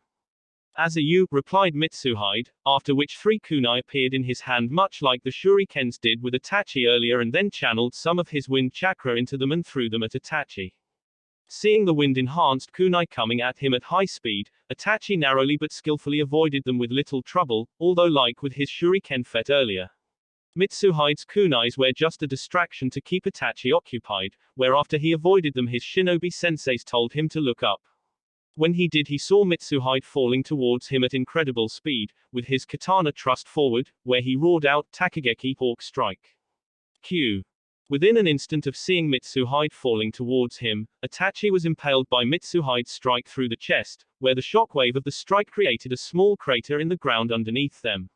Although just when Mitsuhide though he had killed Itachi puffed into a cloud of smoke, revealing that Itachi had somehow replaced himself with a Kage Benushin shadow clone at the last second. As soon as Mitsuhide saw this, the real Itachi appeared on the left side of Mitsuhide and stabbed him in the side with a kunai, although as he did, Mitsuhide puffed into a cloud of smoke, much like Itachi did a moment ago, revealing he was also a shadow clone. As soon as Itachi saw this he quickly scanned around and found Mitsuhide standing a distance away from him to his far right. Upon seeing Mitsuhide, Itachi decided to finish this, where he activated his Mangekyo Sharingan, stared right into the eyes of Mitsuhide and cried out, Tsukuyomi, Moon Reader. But to the mild surprise of Itachi, his technique didn't work and before he knew it he saw several shurikens and kunais flying towards his at astounding speed and was barely able to take out a kunai and deflect and dodges most of the shurikens and kunais. But even he was unable to fully dodge all of them, as he received a slight cut of his left cheek from a shuriken that he barely avoided. After dealing with the shurikens and the kunais, Itachi was about to go on the offensive, but before he could, Mitsuhide suddenly appeared before him, in a batojutsu sword drawing technique stance and slashed at Itachi's midsection, cutting him in two. Unfortunately though as soon as he did, Itachi turned into a flock of crows, revealing he had used Karasu Bunshin no Jutsu crow clone technique and replaced himself with it at the last moment. Impressive, spoke Itachi with a hint or respect, from a few feet away from Mitsuhide, who immediately spun around to face the Uchiha traitor, who was wiping the block off his cheek. It's been a long time since I've felt my own blood and see it. It seems that the rumors are true. New Kumo has developed a seal that can block the unique abilities that dojutsus can have on an opponent, spoke Itachi, as he knew that with that seal he couldn't copy, predict or place Mitsuhide under a genjutsu with his eyes. But even still, he didn't expect that the seal would be strong enough to block his Tsukuyomi, one of the most powerful genjutsus in existence. Correct, my former student has come far since the last time you've met, replied Mitsuhide as he prepared to continue the fight. Indeed, answered Itachi, but let us see if your seal can defend you from this, Amaterasu illuminating heaven. As soon as Mitsuhide saw the black flames emerge from Itachi's left eyes, he knew that he was in trouble, where he quickly pumped chakra into his feet to increase his already great speed. Unfortunately Itachi could control the black flames and had them follow Mitsuhide, where the flames caught onto his white cloak. Seeing this at the corner of his eyes, Mitsuhide immediately unhooked his wild cloak, which was quickly engulfed by the black flames, leaving Mitsuhide in his silver samurai-like armor and white shinobi outfit underneath it. Knowing he could not keep running like forever, Mitsuhide quickly did a few quick one-handed hand seals and turned around slight, while bringing up his two front fingers to his lips and cried out, "Futon, Fuha, wind style, wind wave." And blew a powerful gust of wind from his mouth. Although the wind blast increased the black flames' power, it still did what Mitsuhide wanted, where it was strong enough to blow the flames back away from them, as well as the same time propel him backwards and further away from the black flames. As soon as Mitsuhide was far enough away from the black flames and before Itachi could fire another blast of them at him, Mitsuhide did another quick set of one-handed hand seals and cried out, "Futon, Taka no Hisho, wind style, soaring hawk." After which a large blade of wind in the shape of a large bird erupted from Mitsuhide's mouth and flew towards Itachi at great speed. When Itachi saw the powerful wind attack flying towards him at great speed, he quickly avoided it by jumping away, where when the attack hit the spot where Itachi was, there was a large explosion. Upon which Itachi jumped out of the dust cloud created by the attack, hitting the ground, where his Akatsuki cloak was fairly torn up by the attack and he had several cuts on his body and on his regular shinobi uniform. As soon as Itachi had jumped out of the dust cloud, Mitsuhide suddenly appeared behind Itachi's and stabbed him in the back with his katana. But as soon as Mitsuhide did this, Itachi exploded, revealing he replaced himself with clone and had used Bunshin Daibaku, a clone great explosion. After the explosion, Mitsuhide emerged from the cloud of smoke caused by the large explosion, with several scorched marks on his silver samurai-like armor and several burn marks on his white shinobi outfit underneath it and on his skin. But other than that, he was relatively unharmed, as thanks to activating his Takugan Hawkeye when he stabbed the Itachi clone. Mitsuhide saw that the Itachi he had stabbed wasn't the real Itachi, where he was able to move away from the blast just enough, so that his armor could protect him from the rest of it. When Mitsuhide emerged from the smoke of the explosion, Itachi appeared behind him, much like how Mitsuhide had done with Itachi a minute or two ago. But unlike that time, Mitsuhide was able to use his Takugan to see Itachi's movements at the last second, allowing him to spin around and block Itachi's strike with his katana and only receive a slight slash mark on the back of his armor. For the next few minutes the two S-rank shinobis fought in a fierce kenjutsu battle, where Mitsuhide fought with his katana in one hand and his katana sheath in the other, while Itachi fought with a kunai in one hand and a short sword in another.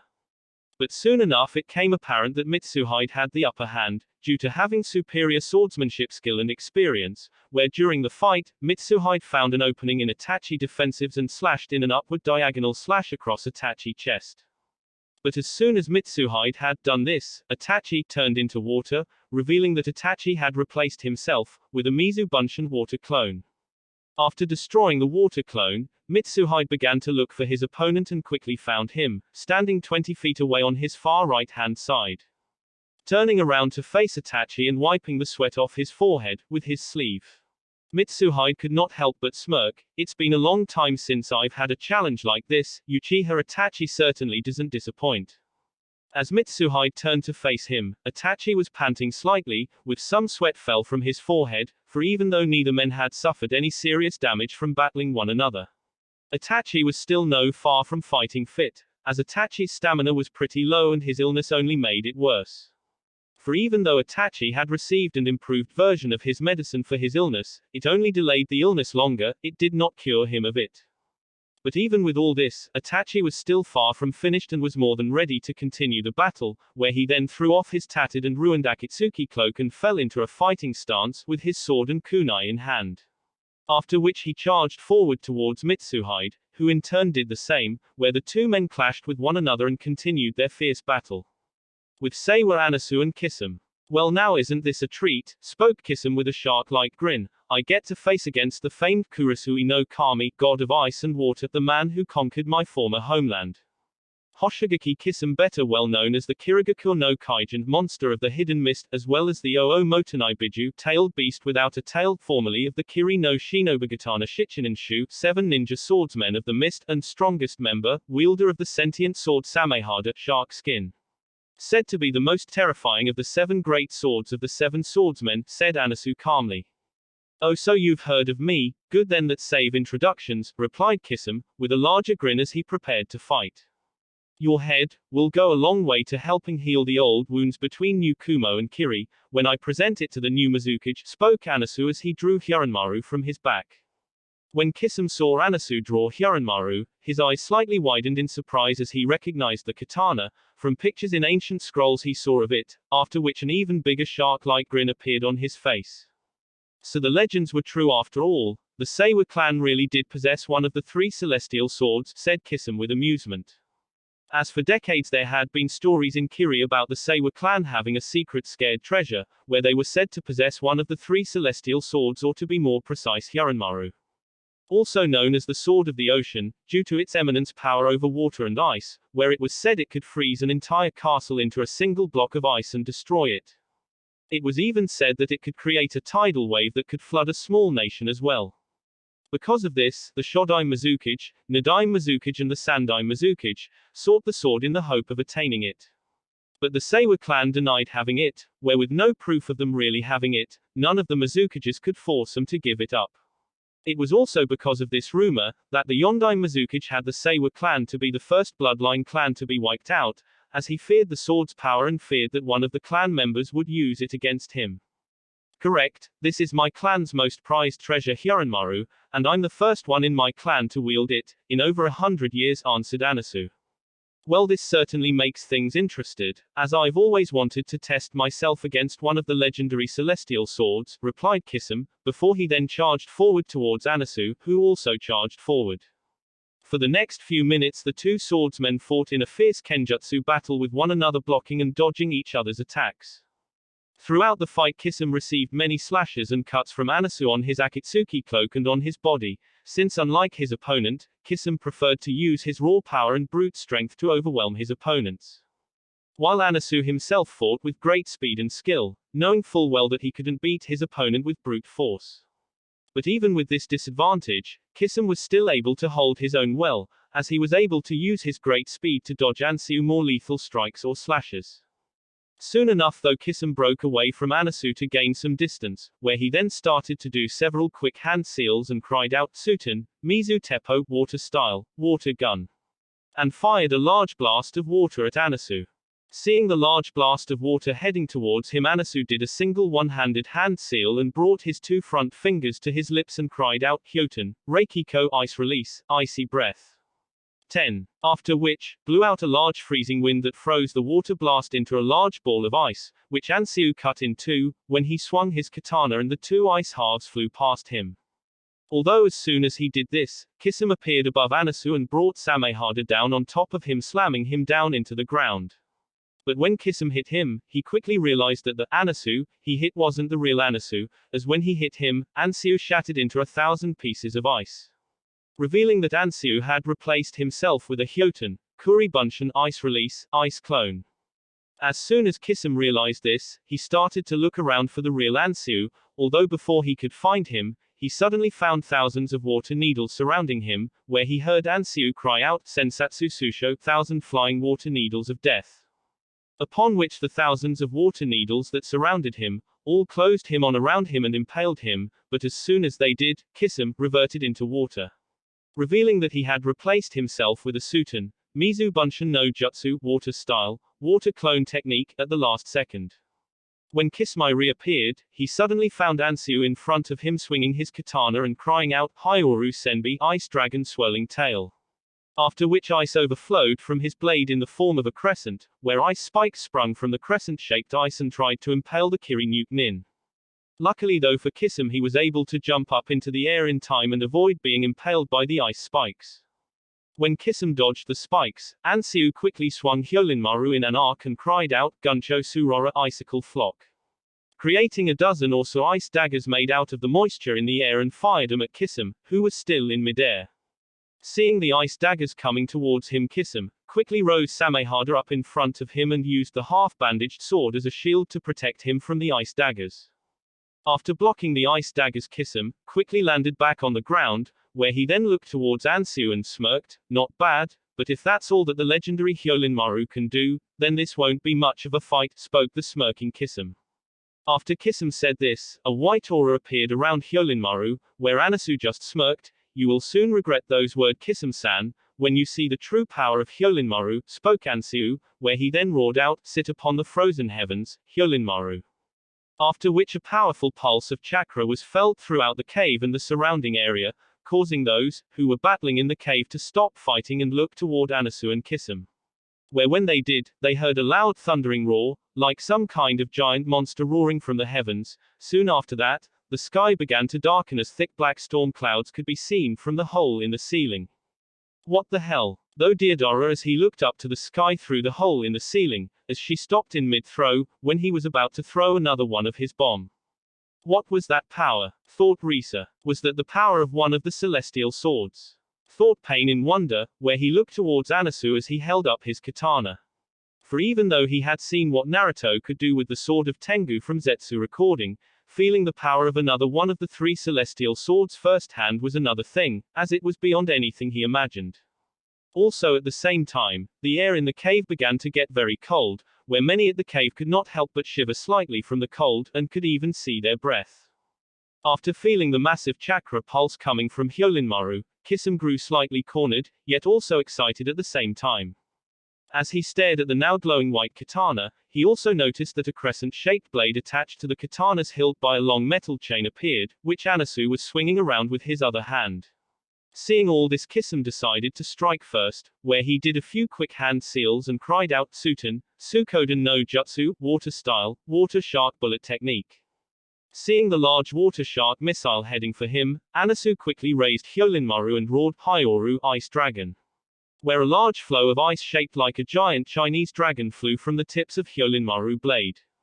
The two attacks quickly collided with one another, where as soon as they did, the water shark almost instantly froze and shattered into 1,000 pieces. After freezing and destroying the water shark, the ice dragon continued on towards Kisum, who slightly cursed and tried to dodge the ice dragon, but was unable to fully do so as Samehada and his right hand were caught in residual of the attack and were frozen. Now that more like it, but if you think a tin sheet of ice over Samehada and my hand is going to handicap me, then you sadly mistaken, spoke Kisum, with a sadistic grin.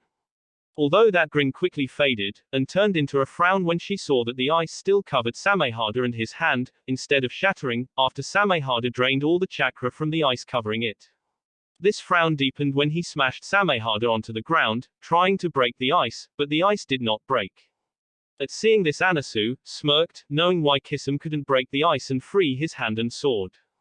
Something wrong? Asked Ansiu with a knowing smirk. What the hell did you do? Asked Kisum angrily, as he knew that this ice was no ordinary ice. As you now no doubt know, the ice that's covering your sword and hand is not ordinary ice, as it is ice specially created by Hyolinmaru itself, where it is as strong as steel and is extremely resistant to most fire ninjutsu. Not only that, but anyone that is frozen within the ice cannot use their chakra to free themselves, as it suppresses any and all chakra in a person, along with any special abilities that they may have, like Samehada's chakra-absorbing power, answered Anasu, with a smile as he saw the angry and disbelieving look on Kisum's face when he heard this. But what Anasu left out was that the ice would not melt for 3 days, meaning Kisum's sword and hand would be frozen for the next 3 days. When Kisum learned about the ice's special ability, he swore violently, as he knew that this put him at serious disadvantage. For as of right now, Samehada was basically sealed away from him, where he could not use it to absorb any of Anasu chakra, or absorb any of his ninjutsu attacks. Not only that, he couldn't use the chakra Samehada absorbed to heal himself, and he would also have to avoid all of Ansiu's large-scale ice attacks, for fear of having more parts of his body being frozen. Along with that, he was at further disadvantage of, where he could use any of his ninjutsu, as his right hand was frozen and he couldn't do one-handed hand seals. But even with the serious disadvantage he was in, surrender was not in his vocabulary, hence he wasn't going to make this fight easy for Ansiu. So do you regret your decision now? Asked Anasu, with a confident smirk, which annoyed Kisum. Because if you have, you can always surrender. Ha! You wish, brat, sneered Kisum, as he quickly got into a fighting stance with Samehada, as it was still had use as a weapon, where he quickly charged forward at Ansiu, who in turn did the same towards Kisum, where the two swordsmen clashed swords with one another again.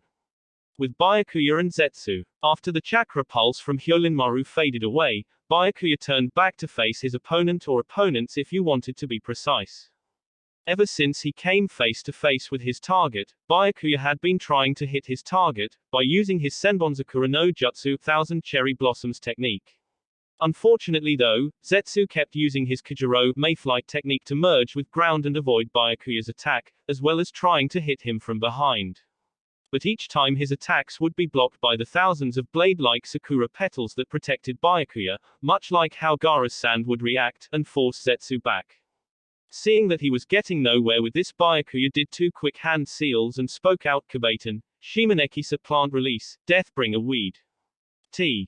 Upon which Zetsu appeared out of the ground wrapped tightly in several strong thick vines unable to move.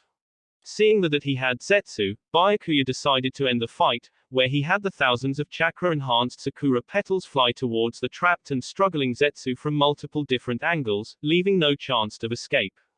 Where they then flew around the trapped Zetsu in pillar-like formation, where they swirled around him with great speed. After which they then flew into Zetsu from every possible angle, leaving no blind spots and no possibility to escape, and collapsed on itself, cutting Zetsu into thousands of small pieces. But just when Byakuya thought the battle was done, not two Zetsus appeared out of the ground on either side of him, where a black Zetsu appeared on his left-hand side, while a white one appeared on his right-hand side. Narrowly seeing them coming at him from both sides, Byakuya quickly jumped backwards, barely avoiding the two jointed attacks. At the same time when Byakuya was jumping away, he brought his arms forwards and cried out Kutaten, Hana Shuriken, Hakarakuyo plant release, flower Shuriken, falling blossoms and scattering leaves. Where several dozen spinning flowers shurikens shot out of his sleeves and flew at the two Zetsus. Seeing them, the black and white Zetsus quickly sank back into the ground and avoided the flower shurikens, after which the two Zetsu reappeared and rejoined with one another. After seeing this, Byakuya kept his calm blank facade up, not wanting to give anything away, after which he then tried to have his Senbonzakura no Jutsu attack Zetsu again from different angles. But once again the Akatsuki member used his Kujiro technique to sink into the group and avoided the thousands of blade-like Sakura petals. As Byakuya searched around for Zetsu, his shinobi senses suddenly kicked in telling him to move, where as soon as he did, Zetsu appeared from the ground right underneath him. But even though he was able to avoid Zetsu's sneak attack, Zetsu was still able to touch Byakuya's left leg. Soon after, Zetsu once again reappeared out of the ground in front of Byakuya, but before Byakuya could make any kind of attack, something appeared from his body and restricted his move as it wrapped itself around him. After which and white Zetsu appeared out of the substance that was now covering his body. Tell us, how do you like our Hoshi no Jutsu spore technique, as not only does it bind you and restrict your movements but also drains you of your chakra, spoke Black Zetsu. Hey, so much for the mighty Kuchiki clan of New Kumo, laughed White Zetsu, as he saw Byakuya struggle in trying to remove the White Zetsu on him. At hearing the original White Zetsu remark, Byakuya narrowed his eyes in anger. Prepare yourself, fool, as you'll pay for your insult towards my clan, spoke Byakuya coldly. After which he summoned his Sakura petals towards him, where he then had them swirl around him in a large pillar of Sakura petals, much like what he earlier with Zetsu. What's he trying to do? Is he trying to kill himself? Asked White Zetsu in confusion. I don't know, replied Black Zetsu as he saw the swirling pillar of Sakura petals fly around Byakuya and the White Zetsu on him. But soon enough the Zetsu question was answered, where the pillar of Sakura petals died down and Byakuya stood in the center unharmed, with the White Zetsu spore cut into pieces. He used the Sakura petal blades to cut the spore off him, while at the same time not cutting him as well, spoke Black Zetsu in surprise as he realized what happened. But how? Asked White Zetsu in surprise, as he found it hard to accept that Byakuya control all those Sakura petals so well that cut the spores of his body, while at the same time make sure that they would cut him as well. As to do something like that would take unparalleled concentration and control and not once lose focus. Do you honestly believe that I am such a novice that would fall to my own attack? Replied Byakuya coldly.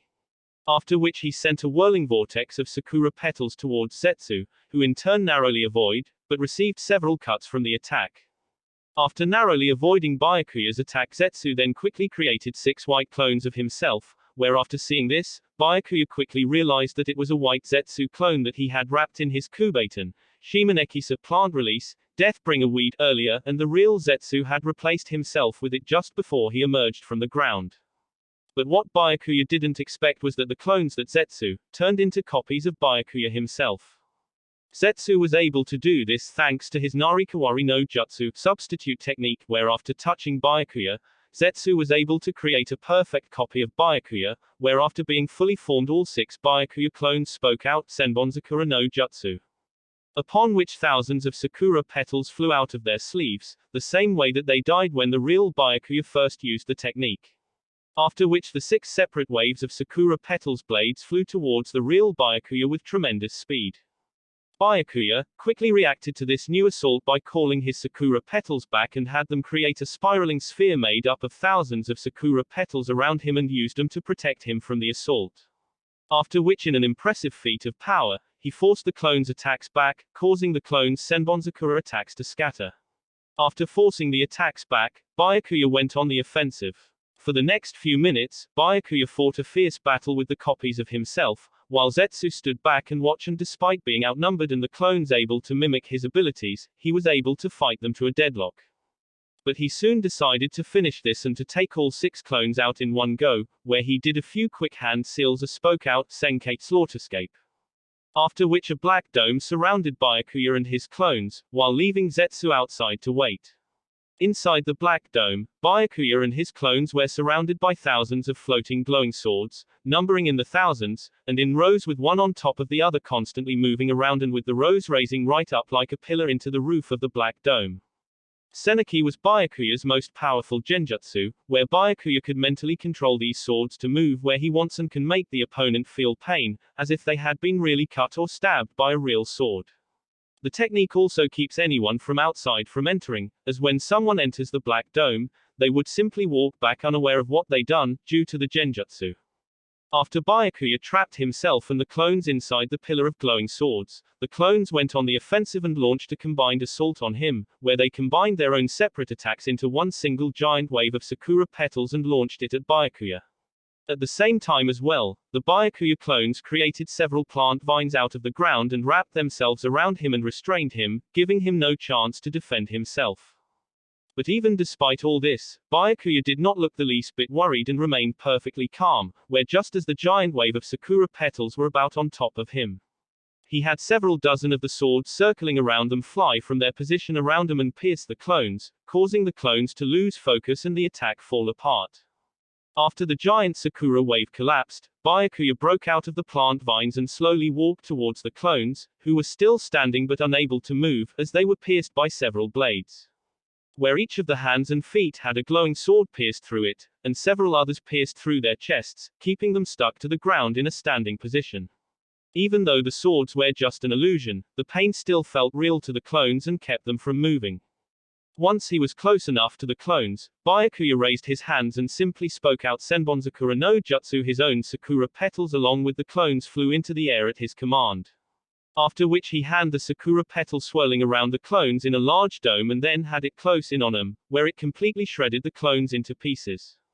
When the genjutsu finally fell, Zetsu saw that all that was left of his clones was a small pool of blood on the ground in front of Byakuya. Seeing that his clones had been defeated, Zetsu frowned with an ounce, for even though he wasn't surprised that his clones lost, as Narikawari no Jutsu was not strong enough to fight an extended battle, which was why he used it for diversion when fighting an enemy. He had hoped that they would at least weaken or wound Byakuya, which they clearly did not, given that Byakuya was unharmed. Did you honestly think that these mere copies would be enough to defeat me? Asked Byakuya as he stared at Zetsu coolly. No, not really, but I had hoped they would at least injure you a little, spoke White Zetsu. I see, then allow me to show you the errors of your judgment in my skill and power, for I will now show you the true horrors of what it is like to face against a member of the Kuchiki clan, replied Byakuya in a cool and deadly tone. After which he called out his Sakura petal once more and prepared for battle, where Zetsu did the same and prepared to continue the battle with Tobi and Yuki Nadi. As the battle raged between the Akatsuki members and the members of the Hachiman force in the large cave, another pair were battling equally fiercely, but yet neither was able to hit the other. This was because the opponents in question were the Akatsuki member Tobi and Yuki Nadi. The reason that neither of them was able to deal and kick of injury with one another was that due to their own similar yet unique abilities. As whenever Nadi tried to stab Tobi with a kunai or throw one at him, or hit him with a jutsu, he would use his Jikukan space-time migration to make himself intangible. Toby himself also had the same problem with Nadi, as whenever he tried to hit Nadi, she would use her Suka no Iki, the passing through spirit limit, to phase right through Toby's attacks. For a while this was how the battle proceeded, with neither one gaining an advantage over the other, but after a while Nadi noticed that Toby's technique had several weaknesses. The first was like her, where he would have to solidify himself to make any kind of attack like on someone. The other was that he could only make himself intangible for 5 minutes, unlike her, where he would transport himself away to avoid any attacks. Unlike her, as Nadi could keep herself intangible for long periods, although the side effect of that was that the longer she kept herself intangible or was phasing in and out of things, the more chakra she ate up, where if she ran out of chakra she could no longer phase. Also Nadi noticed that even when his 5 minutes weren't up and he wanted to transport to a different location, he would have to make himself tangible to transport away. Realizing these weaknesses, Nadi made a plan to get him, where she timed the 5 minutes he was intangible, while she was attacking him, so that he wouldn't get suspicious. When the time was up and before Toby could transport away, Nadi launched several shurikens at him. Seeing the shurikens coming at him, Toby quickly and skillfully avoided the shurikens without too much trouble, but what he didn't know was that this was part of Nadi's plan, as she had elastic and highly durable translucent string tied to the shurikens. Where she used her Soshuriken no Jutsu, manipulated shuriken technique, to control the shurikens and come back, where she had the wrap around Toby and before he could transport away she funneled some lightning chakra down the strong to shock Toby and temporarily disable him. After Toby cried in pain from being electrocuted by the lightning chakra and fell to the ground, Nadi immediately took out kunai and raced forward to finish Toby off. But before she could deliver the final blow, Toby somehow recovered and was able to teleport away before Nadi could hit him. He then reappeared behind Nadi with a kunai in hand and tried to stab her in the back, but fortunately though Nadi had predicted this, as he tried such tactics earlier on in the fight. Hence when she saw him teleport away, she activated her phasing ability just in time to avoid being killed, where after being stabbed by Toby she flipped forwards and did a 360-degree spin when she landed, so that she would come face to face with her enemy. "You're good, you're very good, but not as good as Toby will not lose, as Toby is a good boy," spoke Toby. "We'll see about that," replied Nadi with a slight frown before she charged forward at her opponent and continued his fight with Zhuge Liang and Deva Path. After deflecting another of Zhuge Liang's attack with his Shinra Tensei, Deva Path immediately clapped his hands together and cried out, "Futon! Repusho, wind style, violent wind palm," and created a power gale of wind. Reacting quickly, Zhuge Liang countered the attack by waving his feathered fan and crying out, "Futon! Kyofu, wind style, strong wind." And created a powerful gust of wind that clashed with pains. Where when the two attacks collided there was a powerful explosion of wind that forced the two men to channel chakra to the bottom of their feet, so to keep themselves from being blown away by the force of the wind blast. "You counted that well, but it will take much more than that, if you hope to defeat me," spoke Deva Path as he stared at Zhuge Liang with a calm calculative look. "Very well then, but you shall regret those words." Pain, spoke Zhuge Liang, where he did a series of high-speed one-handed hand seals, in the space of only a few seconds and then calmly said, "Magen, Shinin no Meo, demonic illusion, Dark King of the Abyss V," as he waved his fan. After which there was a powerful explosion, that enveloped and destroyed the entire cave and propelled Deva Path high into the sky. "Impossible. The entire cave," thought Pain in disbelief, as he saw the entire cave being engulfed in bright light and a powerful explosion. Right after the explosion, Deva Path found himself stopping high up in mind air, where when he looked up to the sky he saw the sky tear open, but before he could think more on what was happening right now, he suddenly found himself being wrapped up in several dozen binding ropes, holding him in place. Then much to his horror and disbelief the tear in the sky fully opened, revealing a gigantic demon who reached out to him. Deva Path. "What sort of jutsu is this?" thought Pain with disbelief, as he knew this could not be real and had to be some kind of genjutsu. Reacting quickly, Deva Path released a powerful burst of chakra from his body and overloaded the genjutsu and freed himself from it. After breaking the genjutsu, Deva Path buckled slightly and started to path a sweat a little, as he caught his breath, as the jutsu had felt so real. Soon enough though Pain regained himself and stared at his opponent. Whatever genjutsu that was, it was indeed powerful. As I barely escaped it, the Namori Root Sleeping Dragon certainly lives up to his reputation, thought Pain. Your genjutsu skills are indeed formidable, but do you really think that mere illusions will be enough to defeat me? Spoke Devapath after he regained himself. Impressive, not many people have escaped my Shinin no Meo genjutsu, replied Zhuge, but still you've noticed a bit too late. Kaminari no Fuan Thunder Seal. W. What? Thought Pain in confusion, where suddenly a large glowing seal appeared underneath Devapath. It was then that Devapath realized that Zhuge Liang's illusion was just a distraction, to keep Devapath occupied, so that he could form this seal around him, Devapath. As soon as the seal started to glow, lightning suddenly started to emanate from it, where it began to pulse through Devapath's body and electrocuting him, causing him severe pain and burns to appear on his body and preventing him from moving, where soon after activating, it exploded. After the seal exploded with Devapath in it, Zhuge Liang smiled with satisfaction, believe he had killed him. Fortunately that pleasant thought ended, where he heard Pain voice cry out, Shinra Tensei. After Zhuge Liang jumped away, he narrowly avoided the powerful gravitational force that hit the spot that he was just standing in a moment ago, which created a medium-sized crater in the ground. After avoiding the attack, Zhuge Liang looked up and saw Devapath fall to the ground and land perfectly on it. When Zhuge Liang saw this, he knew that Devapath had avoided being destroyed in the blast, by somehow using his Shinra Tensei to propel him up into the air, just as blast was happening. You're indeed a formidable opponent, Zhuge Liang-sama, but you cannot hope to defeat me by yourself, for I am God, spoke Devapath.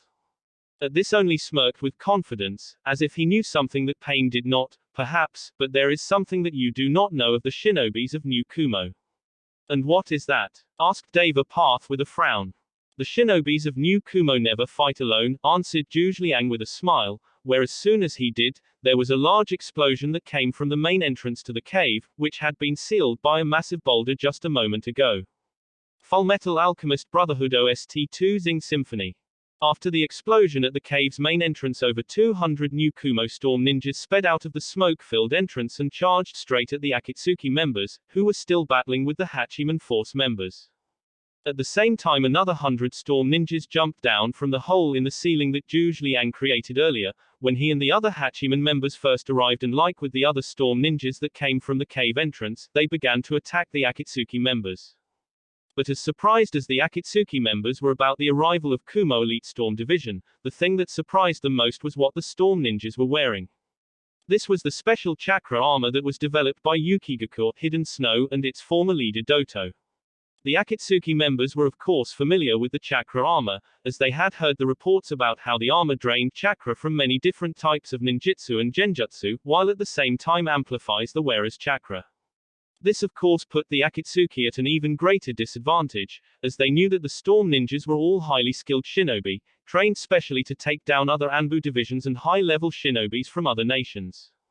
Not to mention the fact that they were now wearing chakra armor, which helped protect them from most types of ninjutsu and genjutsu, with the exception being very high-level ones like Chidori, Rasengan and Tsukuyomi. This made battling against the storm ninjas very difficult for the Akatsuki members, not to mention the fact that the armors had clearly been improved over time.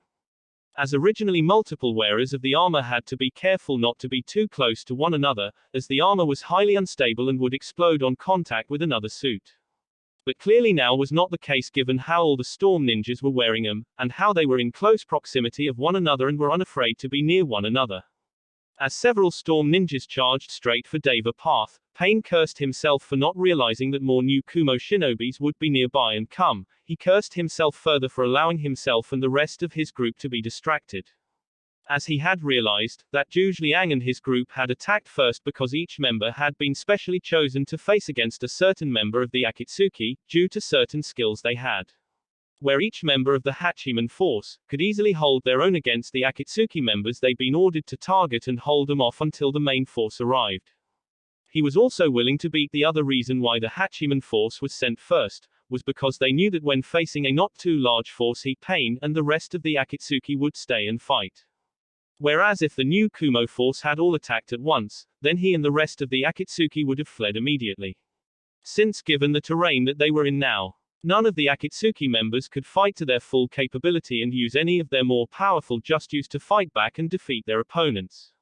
At least not without hitting their own allies, as well, or bringing the entire cave down on top of them, giving the new Kumo shinobis an even bigger advantage than they already had. With Kisame and Anasu, the first group of Storm Nins immediately raced towards Kisame, who was still battling with Anasu, when the Storm Nins were close enough to Kisame. Several of them quickly used Suiten, Suiban water style, water whip, where they wrapped several water whips around Kisame's arms, legs and torso. After which they channeled lightning chakra through the water whips, shocking the former Kiri swordsman and restrained him. Upon which Anasu raised Hyolinmaru up, roared out, Hyoru, Ice Dragon. Where a massive dragon made out of ice erupted once again from his sword, and headed straight for the restrained Kisame. Seeing the giant ice dragon heading straight for him, Kisame knew he had to do something quickly, where in an incredible feat of strength and despite being repeatedly shocked by the lightning that was being channeled through the water whips, Kisame was able to pull the two storm shinobis that were pulling on both his arms from either side of him, towards him. Where in further feat of great strength, he was then able to swing the two storm nins in front of the ice dragon, and used them as a shield to block the attack and were sealed inside the ice. After blocking Anasu ice dragon attack, Kisame then quickly used the ice-covered Samehada to cut himself free from the water whips. Although as soon as he did, the rest of the storm shinobi charged forward, where several of them took out their katanas and charged them up with lightning chakra and attacked Kisame, who immediately used Samehada to defend himself, and pushed several storm nins back, with his brute strength. But this in itself was just a distract, where as soon as Kisame had pushed the storm shinobi back, 5 more surrounded him and out their own individual jutsus. Suiten, Mizu Teppo water style, water gun. Kaiten, Gokakyu no Jutsu fire style, great fireball technique. Doten, Doryuden earth style, earth dragon bullet. Futon, Shinku Taegyoku wind style, vacuum great sphere. Raiten, Horatian lightning style, flying thunder god. Seeing the multiple attacks coming at him from all direction, Kisame quickly jumped up into the air to avoid the attack, where they collided with one another, causing a large explosion. But just when Kisame thought he was safe, she suddenly found himself being wrapped around by a chain with a crescent-shaped blade attached to it, where it pinned his arms to his body, keeping him from moving. At the same time, he also noticed that his body was staring to freeze, when the chain wrapped itself around him. Upon which Kisame was then pulled down to the ground by Anasu, the owner of the chain, which was connected to the hilt of his katana. When Kisame hit the ground, he suddenly found himself surrounded by the remaining other Storm Shinobi members, who had their weapons drawn and pointed at the Kiri Nin. With Itachi and Mitsuhide. After dodging several lightning-enhanced kunis and shurikens, Itachi quickly looked back up at his opponents, where he was facing against over a dozen or so Storm Shinobis along with his original opponent Mitsuhide. For the past few minutes since the Storm Shinobis arrived, he had been put on the defensive, where the Storm Nins proved their reputation as skilled and deadly shinobis. The Storm Nins worked in perfect union with one another and defended each other whenever Itachi tried to go on the offensive and then counter-attack, making him go back on the defensive.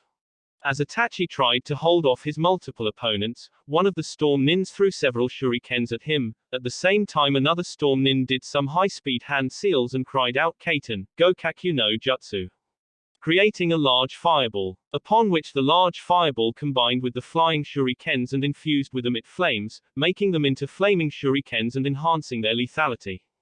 Seeing the fire-enhanced shurikens and the large fireball coming at him, Itachi quickly tried to avoid the attacks, but could not fully avoid them and was caught in the blast slightly and was thrown several feet back.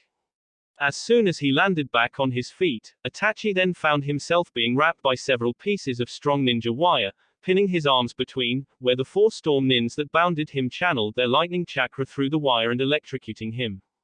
After a minute or so, the 4 Storm Shinobi stopped channeling their lightning chakra through the wire and moved in to subdue Itachi, but as soon as they did, Itachi blew up, revealing that at some point before being wrapped in the ninja wire by the 4 Storm Shinobis, Itachi had replaced himself with a clone and had it blow up, blasting the 4 Storm Shinobis away. Thankfully though, the armor that the Storm Nins were wearing protected them from the majority of the blast, where they were simply knocked out after being blasted away. After the Itachi clone was blew up, the real Itachi reappeared not too far from the blast, although as soon as he did, Mitsuhide appeared next to him and swung his katana to try and slash at Itachi. Fortunately, Itachi was able to jump away from the slash with just a slight cut on his left arm, but as soon as he jumped away, Mitsuhide swung his katana again and created a crescent-shaped blade of wind, which flew straight for Itachi. Seeing the blade of wind coming for him, quickly sidestepped the attack, and countered with Kaiten, Hosenka no Jutsu, forcing Mitsuhide to move away and dodge the small fireballs. But after dealing with Mitsuhide, Itachi then had to jump up into the air, to avoid several kunais, shurikens and jutsus that were fired at him by the remaining other storm shinobis, who had targeted him. As Itachi was in midair, he saw that his partner Kisame in trouble, where Kisame was wrapped in a chain that was slowing freezing him. He also saw that Kisame was currently surrounded by several dozen storm shinobis, giving him no real chance of escaping. Knowing that he needed to help his partner, Itachi did a series of lightning-fast hand seals, where most of the storm nins could even see him doing seals, let alone one. After which Itachi took in a deep breath and exhaled several massive fireballs, forcing the storm nins to scatter.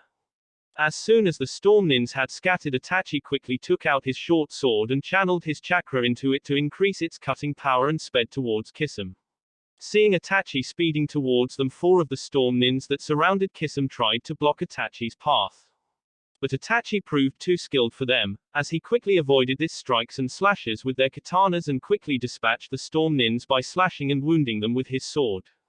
After which he threw several high-speed shurikens at the remaining other storm nins that surrounded Kisame, forcing them to move away from him, where Itachi cut the chain that was wrapped around Kisame, who broke free of that ice that was covering his abdomen, as it wasn't properly set. End Fullmetal Alchemist Brotherhood OST2 Zing Symphony. Thanks Itachi I01, spoke Kisame as he stood back to back with his partner. Do not thank me yet Kisame, spoke Itachi as he narrowed his Sharingan eyes, as he saw Mitsuhide and his storm shinobis join up with Anasu and his remaining other storm shinobis, who had now surrounded the 2 Akatsuki members. As Kisame faced his opponents, he saw a familiar face among the large group of blue and black mask-wearing shinobis. This person was none other than his former comrade and fellow swordsman of the mist, Mitsuhide. Well, it's been a long time, hasn't it, Mitsuhide? Spoke Kisame with a shark-like grin. Kisame, spoke Mitsuhide coolly as he narrowed his eyes, you're responsible many heinous crimes against our former village that and the murder of countless people. Please, spare me that righteous act of your Mitsuhide. You and I both know that your hands are far from being clean, or have you forgotten your moniker Shirotakai no Kiri, Mist's White Death, not to mention all the Kiri shinobis you killed in recent years, after you turned traitor? You're correct, my hands are indeed stained with the blood of many of my former comrades, but I can at least pay penance in some part for what I've done by delivering your head to Kiri, replied Mitsuhide. Upon which he redrew his katana and prepared to take on the former Kirigakure no Kaigen monster of the hidden mist. Uchiha Itachi, I've heard a great deal about you, and given the state of Mitsuhide sensei and many of our storm shinobis are in, I can certainly say that you live up to my expectations, spoke Anasu as he started at the famed Uchiha. And you're the famed Seiwa Anasu, the Kurosui no Kami, god of ice and water, also known as Kumo no Ashuryu, ice dragon of Kumo, conqueror of Kirigakure, hidden mist, and Mizu no Kuni, water country, replied Itachi, before turning his gaze to Anasu's sword. And judging by the power I felt earlier, that is another one of the 3 celestial swords. Correct, and I would be more than happy to show you what it's capable of, answered Anasu with a sinister smirk, where he and the others then attacked. With Yoruichi, Suafon and Senshi Risa. With the arrival of the storm shinobis, things became a lot more hectic for Risa as he spent most of his time dodging, avoiding different attacks from different shinobis. It got even worse for him when Suafon and Yoruichi used their Shunko, flash cry, to increase their speed and strength, allowing them to easily keep up with Risa. After avoiding another one of Suafon's strikes, Risa came under attack by a storm nin who tried to slash at him in the back with his Tanto blade, but quickly used his Jinten, Muasho, swift release, shadowless flight technique to avoid being hit, where he then reappeared behind the storm nin and used his Jinken, Swift Fist X, and unleashed a flurry of hard-hitting fists on the storm nin, cracking his armor and sending him flying several feet away. After dealing with the storm nin, another storm shinobi nearby used Doton, Doru Tiger, Earth style, Earth Flow River, to create a river of mud, making Risa lose his balance. Taking advantage of this, a female storm shinobi charged up her hand with lightning chakra and formed it into a compressed ball of lightning in her hand and cried out, Sanda Apu, thunder up. where she then disappeared and reappeared right in front of Risa and tried to hit him in the chest with it. Sadly though, Risa avoided the attack with a backwards flip, as he couldn't use his Jinten, due to having no grip on the ground thanks to the river of mud underneath him. When Risa did the backwards flip, he then did a 360-degree midair spin to kick the female Storm Nin in the side and sent her flying sideways. After which he then disappeared and reappeared in front of the Storm Nin that created the river of mud earlier and cried out, Jinkyaku, swift kick. And unleashed a rapid assault of kicks on the Storm Shinobi, breaking his armor and sending him flying backwards. But just as Risa did this, he was sent flying sideways himself into the nearby cave wall, by an upside-down spin kick from Suafon, whose kick was enhanced thanks to her Shunko.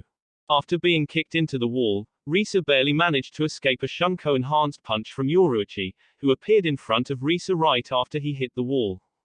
The reason he only managed to escape was because he had combined his Jinten and Shunshin no Jutsu body flicker technique to avoid the powerful punch, which had done serious damage to the wall, when he avoided Yoruichi's punch. Showing that if he hadn't avoided the hit, he would surely have been killed by Yoruichi's Shunko-enhanced punch. After avoiding Yoruichi's punch, Risa reappeared a bit away and faced his opponents, where he spat out some blood. As he did, he frowned at the number of skilled opponents he was faced against. Normally when faced against large number he could easily handle them, but that was usually because they couldn't keep up with his speed. Even when he was faced with people who could challenge his speed, he at least had wide open terrain to battle them on, where he could eventually overwhelm them. But this time he had neither the advantage of terrain or ability or even numbers, making this an unfair battle for him. But as he was thinking over his situation, Risa was forced to put his focus back on the battle as he saw his enemies charge forward, towards him. With Uzumaki Takara, Ichigo and Amiko Seikyo. Blocking another one of Takara's punches, Seikyo pushed the young Kunoichi back and delivered a powerful kick to her side, sending her back a bit. After which Seikyo jumped away to avoid one of Ichigo's Getsuga Tenshos. But when he landed back on the ground he found himself being wrapped in several whips made out of lightning. Seikyo immediately recognized the technique as Raiten, Suzuri Raiden, lightning style, bound thunder and lightning Z, where as soon as he was bound by the lightning whips, he felt the lightning running through his entire body, electrocuting him and paralyzing his entire body. Knowing he had to do something quickly, Seikyo quickly channeled his own lightning chakra through his body and let loose a massive amount of his lightning chakra and overwhelmed the lightning whips, free him. Once he was free from the lightning whips, Seikyo quickly caught his breath, after which he then gathered his chakra to prepare one of his jutsus. Where once he gathered enough lightning chakra in his fist and amplified it with his bioelectric current, he thrust his fist forward and roared out, Raiten, Chosen, lightning styles, hyper flash. AA. After which a massive beam of lightning energy exploded from his fist and shot forward at incredible speed, and straight for several storm shinobis in front of him.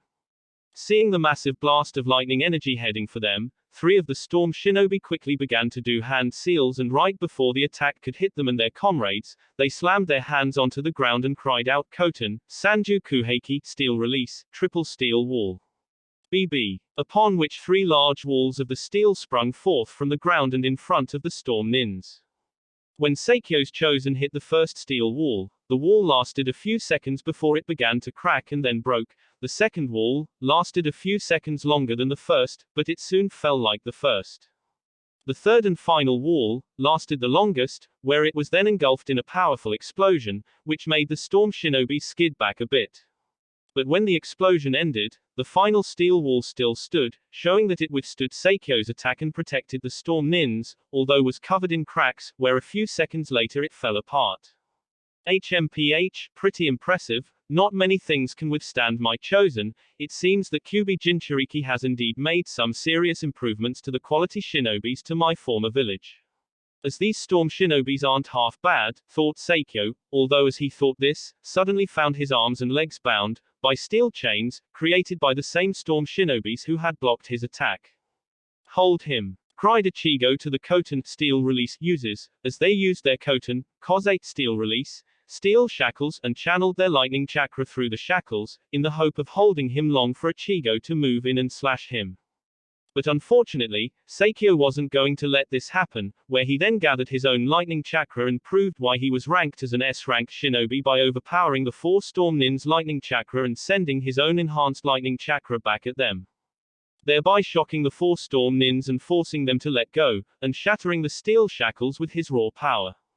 After which Seikyo moved away to avoid Ichigo's attack, which gave him an opening to attack Ichigo's on his unguarded side, but as he charged up his gauntlets with his lightning chakra and before he could hit Ichigo's unguarded side, Seikyo himself was blindsided by an unknown assailant, who delivered a powerful right hook that sent Seikyo flying into the cave wall, making a large dent in it.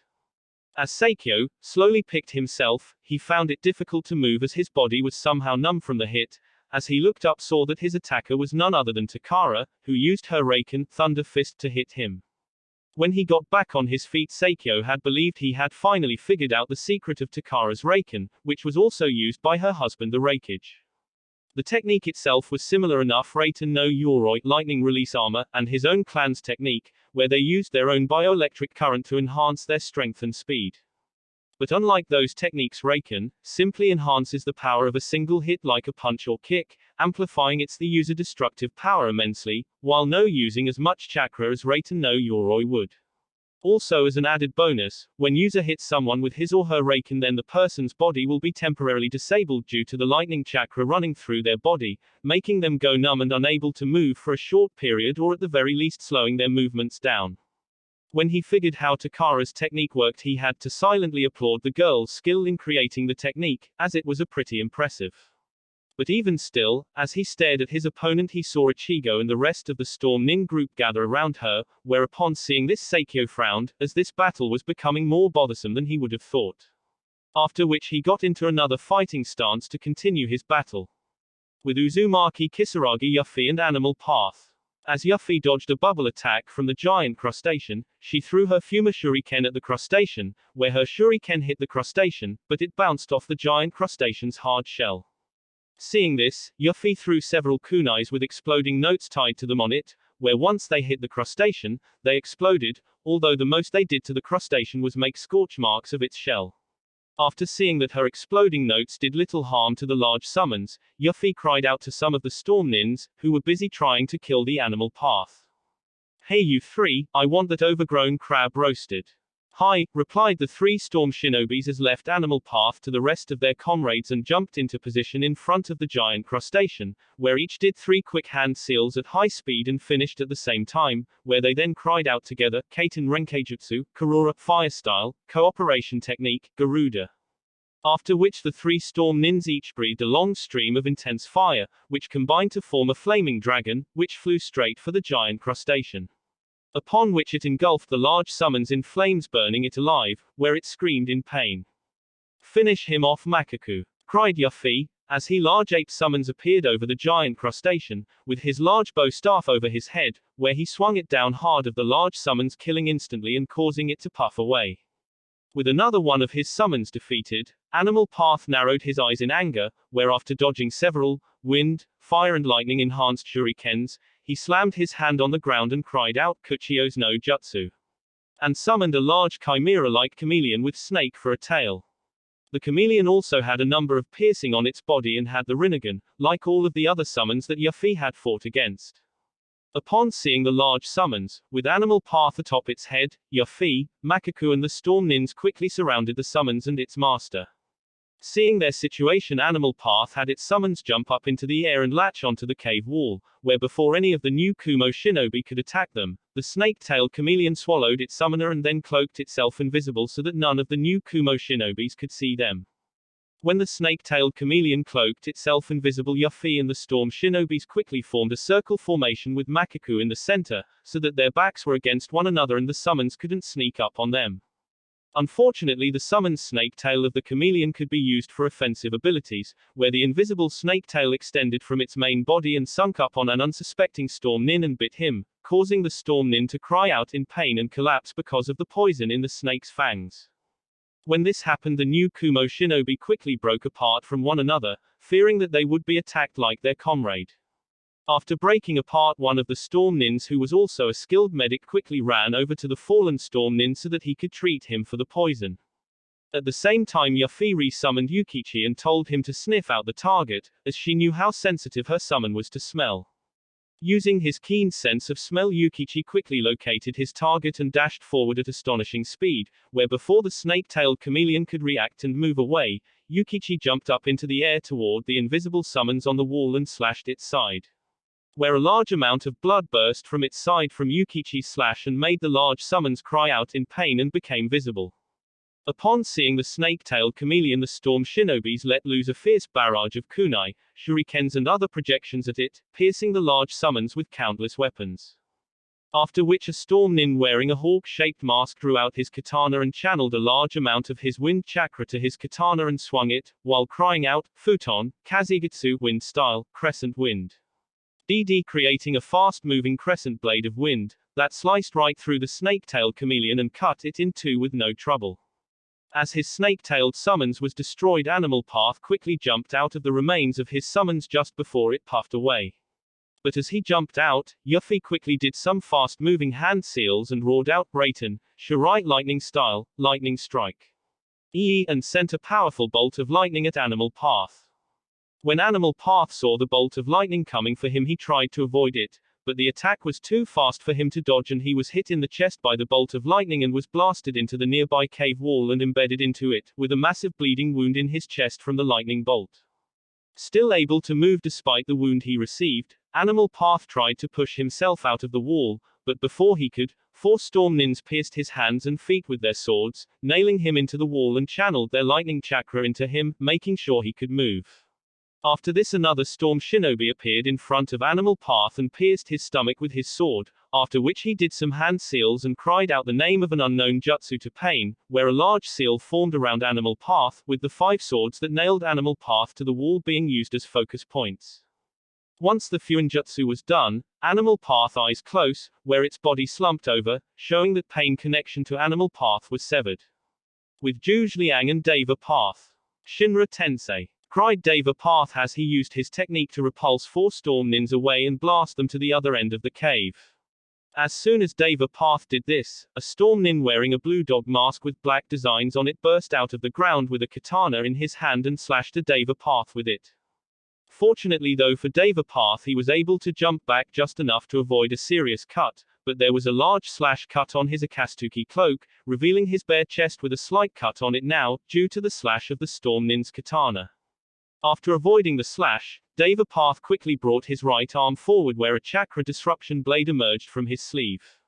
Seeing it, the storm nin narrowly avoided a lethal stab from the blade, by moving just enough so that he was only stabbed in the shoulder by the blade. Which was lucky as the blade was seemingly sharp enough to pierce his armor. After which he pushed himself away, but as he did, Deva Path one again used his Shinra Tensei to push the storm nin away. But just as he dealt with the storm shinobi, another one appeared and wore a blue tiger mask with black designs. The storm nin then threw a single kunai with a smoke bomb tied to it, where as soon as he used his Shinra Tensei to push the kunai away, the smoke bomb exploded, creating a large smoke cloud, making it impossible for Deva Path to see where his opponents would come next. As soon as the cloud of smoke appeared, the tiger-masked storm nin who threw the kunai with the smoke bomb jumped into the smoke cloud along with 2 other storm nins and used their skill in the blind assassin art to locate Deva Path and attack him from all directions. When the storm nins attack, Deva Path desperately tried to defend himself, but had little success as the storm nins were too fast and attacked from different directions. Soon enough Deva Path Akatsuki cloak and torn fairly well up and he had many cuts on his body, as he narrowly avoided each of their attacks. This was only because of his sharp senses that he had developed over the years from battle. Once he was ready, Deva Path then used his Shinra Tensei to blast away the smoke and the 3 storm nins away, but as he did he suddenly heard Zhuge Liang voice cry out, "Now!" as he had been watching the battle and been gathering battle intelligence from the storm nins battle with Deva Path. Upon which he finally found the weakness of Deva Path's technique, thanks to both his own previous experience from fighting him and watching the storm nins. From watching and studying the battle between the storm nins and Deva Path from a distance, he had realized that Deva Path couldn't use his pushing and repelling technique in succession, where there was a small interval between each time he can use it. He had also calculated that the interval between each time he could use Shinra Tensei only lasted 5 seconds, which didn't give much time for an attack, but it was enough for what he had planned. After Deva Path blew away the smoke screen, along with the 3 storm nins in it, 2 more appeared out of the ground on either side of his, each holding one end of a long chain, where it came out of the ground from underneath Deva Path, and wrapped itself around Deva Path and tied him up and pinned his arms to his body. When Deva Path saw this, he realized that the 2 storm nins had laid the chains underneath him, right before they appeared out of the ground. He also realized that Zhuge had planned this and he had used the 3 storm nins to keep him distracted inside the smoke screen, long enough for the other 2 storm nins underground to lay the chain and trap him.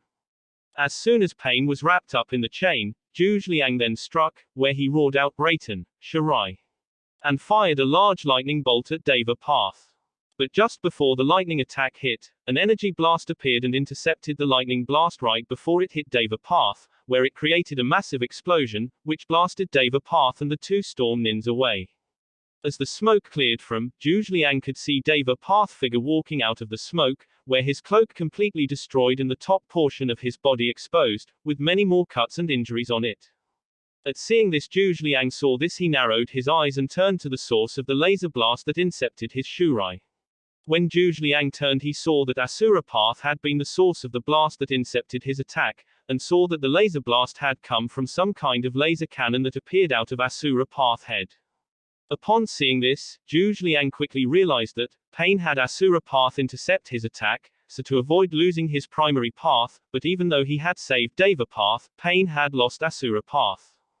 Since Asura Path had already suffered heavy damage from battling Hamryo, Tomo and the Storm Nins, the group who were with him, where its saw-like tail had been destroyed, and had lost all but one of its arms. It also had a large hole in its stomach along with many smaller ones showing metal bits and wires, as well as suffered other heavy damage. Hence when Asura used its laser head cannon to save Deva Path, it gave both Tomo and Hamryo an opening that they exploited, where Hamryo severed Asura Path's lower half from its upper half, with his Naginata, and Tomo crushed the upper half with her fist, thanks to the increased boost of strength she got when using Koten, Makankaku no Yoroi. When Asura Path was destroyed, Pain also sensed his connection with Animal Path being removed at the same time, leaving him only 4 paths left, which he could tell would soon be reducing to 0, as Human Path was barely holding its own against the combined teamwork of Ayami, Kasumi and the Storm Nins with them. Preta Path was being restrained by Ru and several other Storm Shinobis by wrapping chains around him, where Pain's control over him was about to be severed just like Animal Path. Naraka Path was on the verge of also being dealt with by Omoi, C and the Storm Nins. Deva Path himself was not in great shape to fight much longer, as Zhuge and 2 more Storm Nins appeared in front of him and were preparing to attack. Pain could also see through Deva Path and all his other remaining paths that his comrades were just in an equally if not worse situation that he was in now. He could see that Deodora, Konan, Zetsu and Risa were all barely holding their opponents and the Storm Nins back and were on the verge of being overwhelmed by them and either being killed or captured. He also saw that Itachi and Kisame had somehow joined up together, and were still holding their own well, despite the condition they were both in, but even still Pain could tell it would be only a matter of time. For they were both surrounded on all sides by over 24 Storm Shinobis and were also facing Akechi Mitsuhide and Seiwa Anasu, who according to the rumors that Pain had heard, was nearly as powerful as the Raikage. Pain also saw that Seikyo's situation was not that much better off than Itachi and Kisame were, as like them he was still holding his own well. But he would eventually fall to the number of opponents he was now facing against. Toby on the other hand, from what Pain could tell through his paths, seemed to be faring the best out of all the Akatsuki members, despite the fact he had lost his right arm and the top portion of his mask had broken where it showed his forehead. For it seemed that Toby had reached a deadlock with Nadi and the Storm Nins that were with her, who clearly were from the Yuki clan like her, due to their phasing ability. After seeing all this, Pain decided that a tactical retreat was in order, as if they didn't flee now and continued fighting they would surely lose. As battling against multiple skilled opponents who knew most of their abilities and weakness in a cave, where they, the Akatsuki, couldn't use any of their stronger jutsus was not a situation from which they could win. Deciding to act now before it was too late, Deva Path quickly did several quick hand seals and slammed his hand onto the ground, where he had the Gedo Mazo, demonic statue of the outer path, return from whence it came from, after which he then spoke through all 4 of his remaining paths to the rest of the Akatsuki. This battle can no longer be won, retreat. Order Pain, after which he then reversed summoned Conan and all his remaining paths including Asura, who despite being several damage, was still connected to him back to his location. At hearing Pain's order, Toby quickly used his Jikuken Ido transport himself over to Kisame and Itachi, where he touched the both on the shoulder and transported himself and them away. Zetsu quickly used his Kajiro to merge himself with the ground to escape. Deodara quickly used his C2 technique to create a large clay dragon, where Risa used his Jinten to speed to Seikyo, take hold of him and race to Deodara and hopped onto the clay dragon. The dragon then took off with its passengers and flew towards the large hole in the ceiling, which Zhuge Liang and the other Hachiman force member created, when they attacked.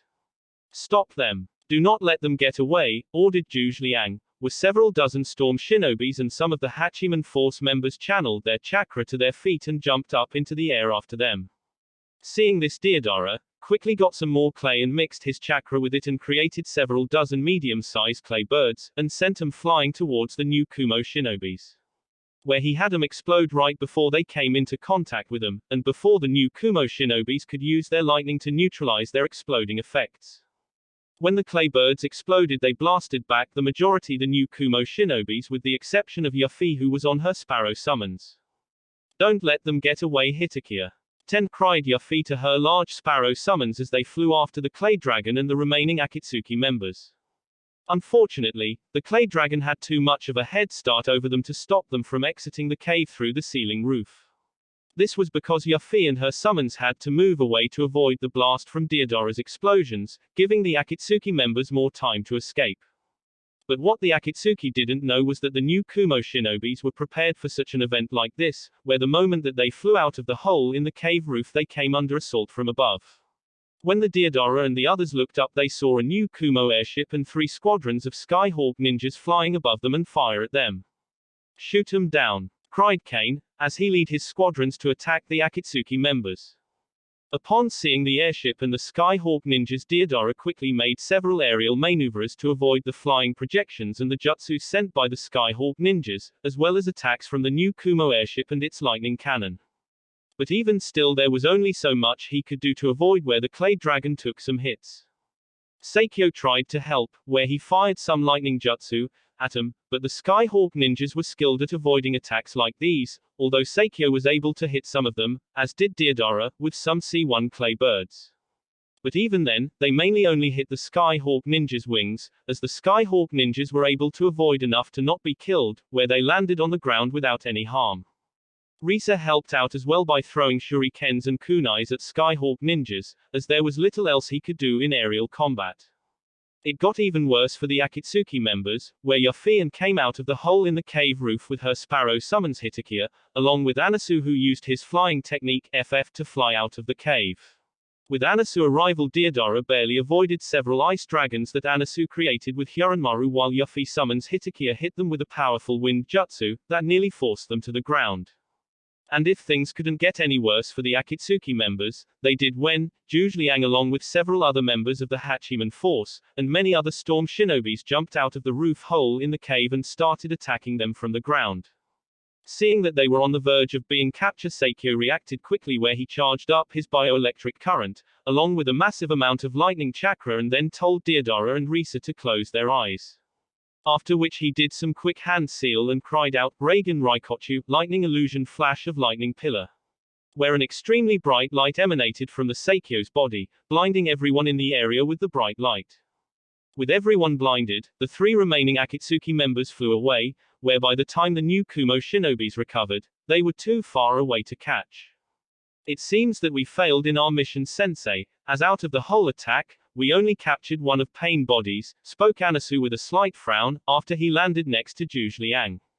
Regrettably so, replied Zhuge Liang, but we can at least take solace in the fact, we did what none of the other shinobi villages have done, we fought toe-to-toe with all 9 members of the Akatsuki at once. the most powerful and dangerous nuke organization in the shinobi world, and not only did we survive battle with them, but we made them flee and we did not even use our full might in it. The Akatsuki now know we've the strength to not only fight them but also destroy them, hence they will be wary to clash with us again. That is true, but next time they'll be ready for us, as we won't catch them off guard like this again. Not to mention, as you said, they now know we've the strength to destroy them, meaning that the next time we face them they'll have some sort of plan and that'll make them even more dangerous than before. Also, now that the Akatsuki know that we are targeting them, they'll stay hidden for a while, as we can't attack them at their headquarters in a megacore, hidden rain, yet as if we do, then they go further underground and we won't be able to track them anymore, answered Anasu. Indeed, said Zhu Liang with a frown, as he knew his former student was correct, as their failure in their mission to eliminate or capture the Akatsuki would no doubt hinder Naruto's plans for the Heavenly Alliance. So what are our causalities? Asked Anasu. Well, not counting the 2 storm shinobis that you froze in your ice, spoke Zhu, who eyed his former student, who had the decency to blush in embarrassment. We lost no one, as the armor protected most of them from any major harm. Well, Kisuke-san will be pleased to hear that his modifications on the armor worked, spoke Anasu, with a slight smile. Yes, but even with the armor, there were several that suffered some serious injuries, but thankfully they're being treated by the medics, said Zhu Liang. Anasu just nodded, where he then asked if they would head back to New Kumo, once the wounded were all transported to the airship. Zhu Liang said they would, upon which Anasu nodded again in understanding, where he then said he would go free the men he froze with his ice, where he then jumped back down into the cave. When Anasu left, Zhu Liang stared out into the horizon, for a few minutes, after which he just sighed. With the 4th Shinobi World War now at an end, and the Akatsuki back on the move, things will start to change even more and at a much faster pace, thought Zhu Liang. After which he then looked up at the storm clouds above, that were formed when Anasu unleashed Hyoranmaru, as he did he could not help but find them fitting. Since to Zhu Liang, they signified the storm of change that Naruto had brought about the elemental continent in the past few weeks, when he won the 4th Great Shinobi World War, and this storm of change would only grow more in a few months' time. Yet for some unknown reason Zhu Liang had a strange feeling, almost like a premonition that there was an ever greater storm coming up from the horizon, and that it would bring an even greater level of change and upheaval. One that no one, not even Naruto or himself, Zhu Liang, could have predicted, and their world would never be the same again, whether it would be for good or bad. But despite this feeling, Zhu Liang could not help but chuckle silently to himself, as he could not help but find it amusing that one young man could bring about so much commotion and disruption to the shinobi world, let alone that he, Zhu Liang, would live to see such upheaval. Soon after, though, Zhu Liang turned around and walked towards his people to help with the caring of the wounded and getting everything ready for their return journey to New Kumo. That will be it for this video. If you want more, comment down below, like, subscribe. And see you guys later.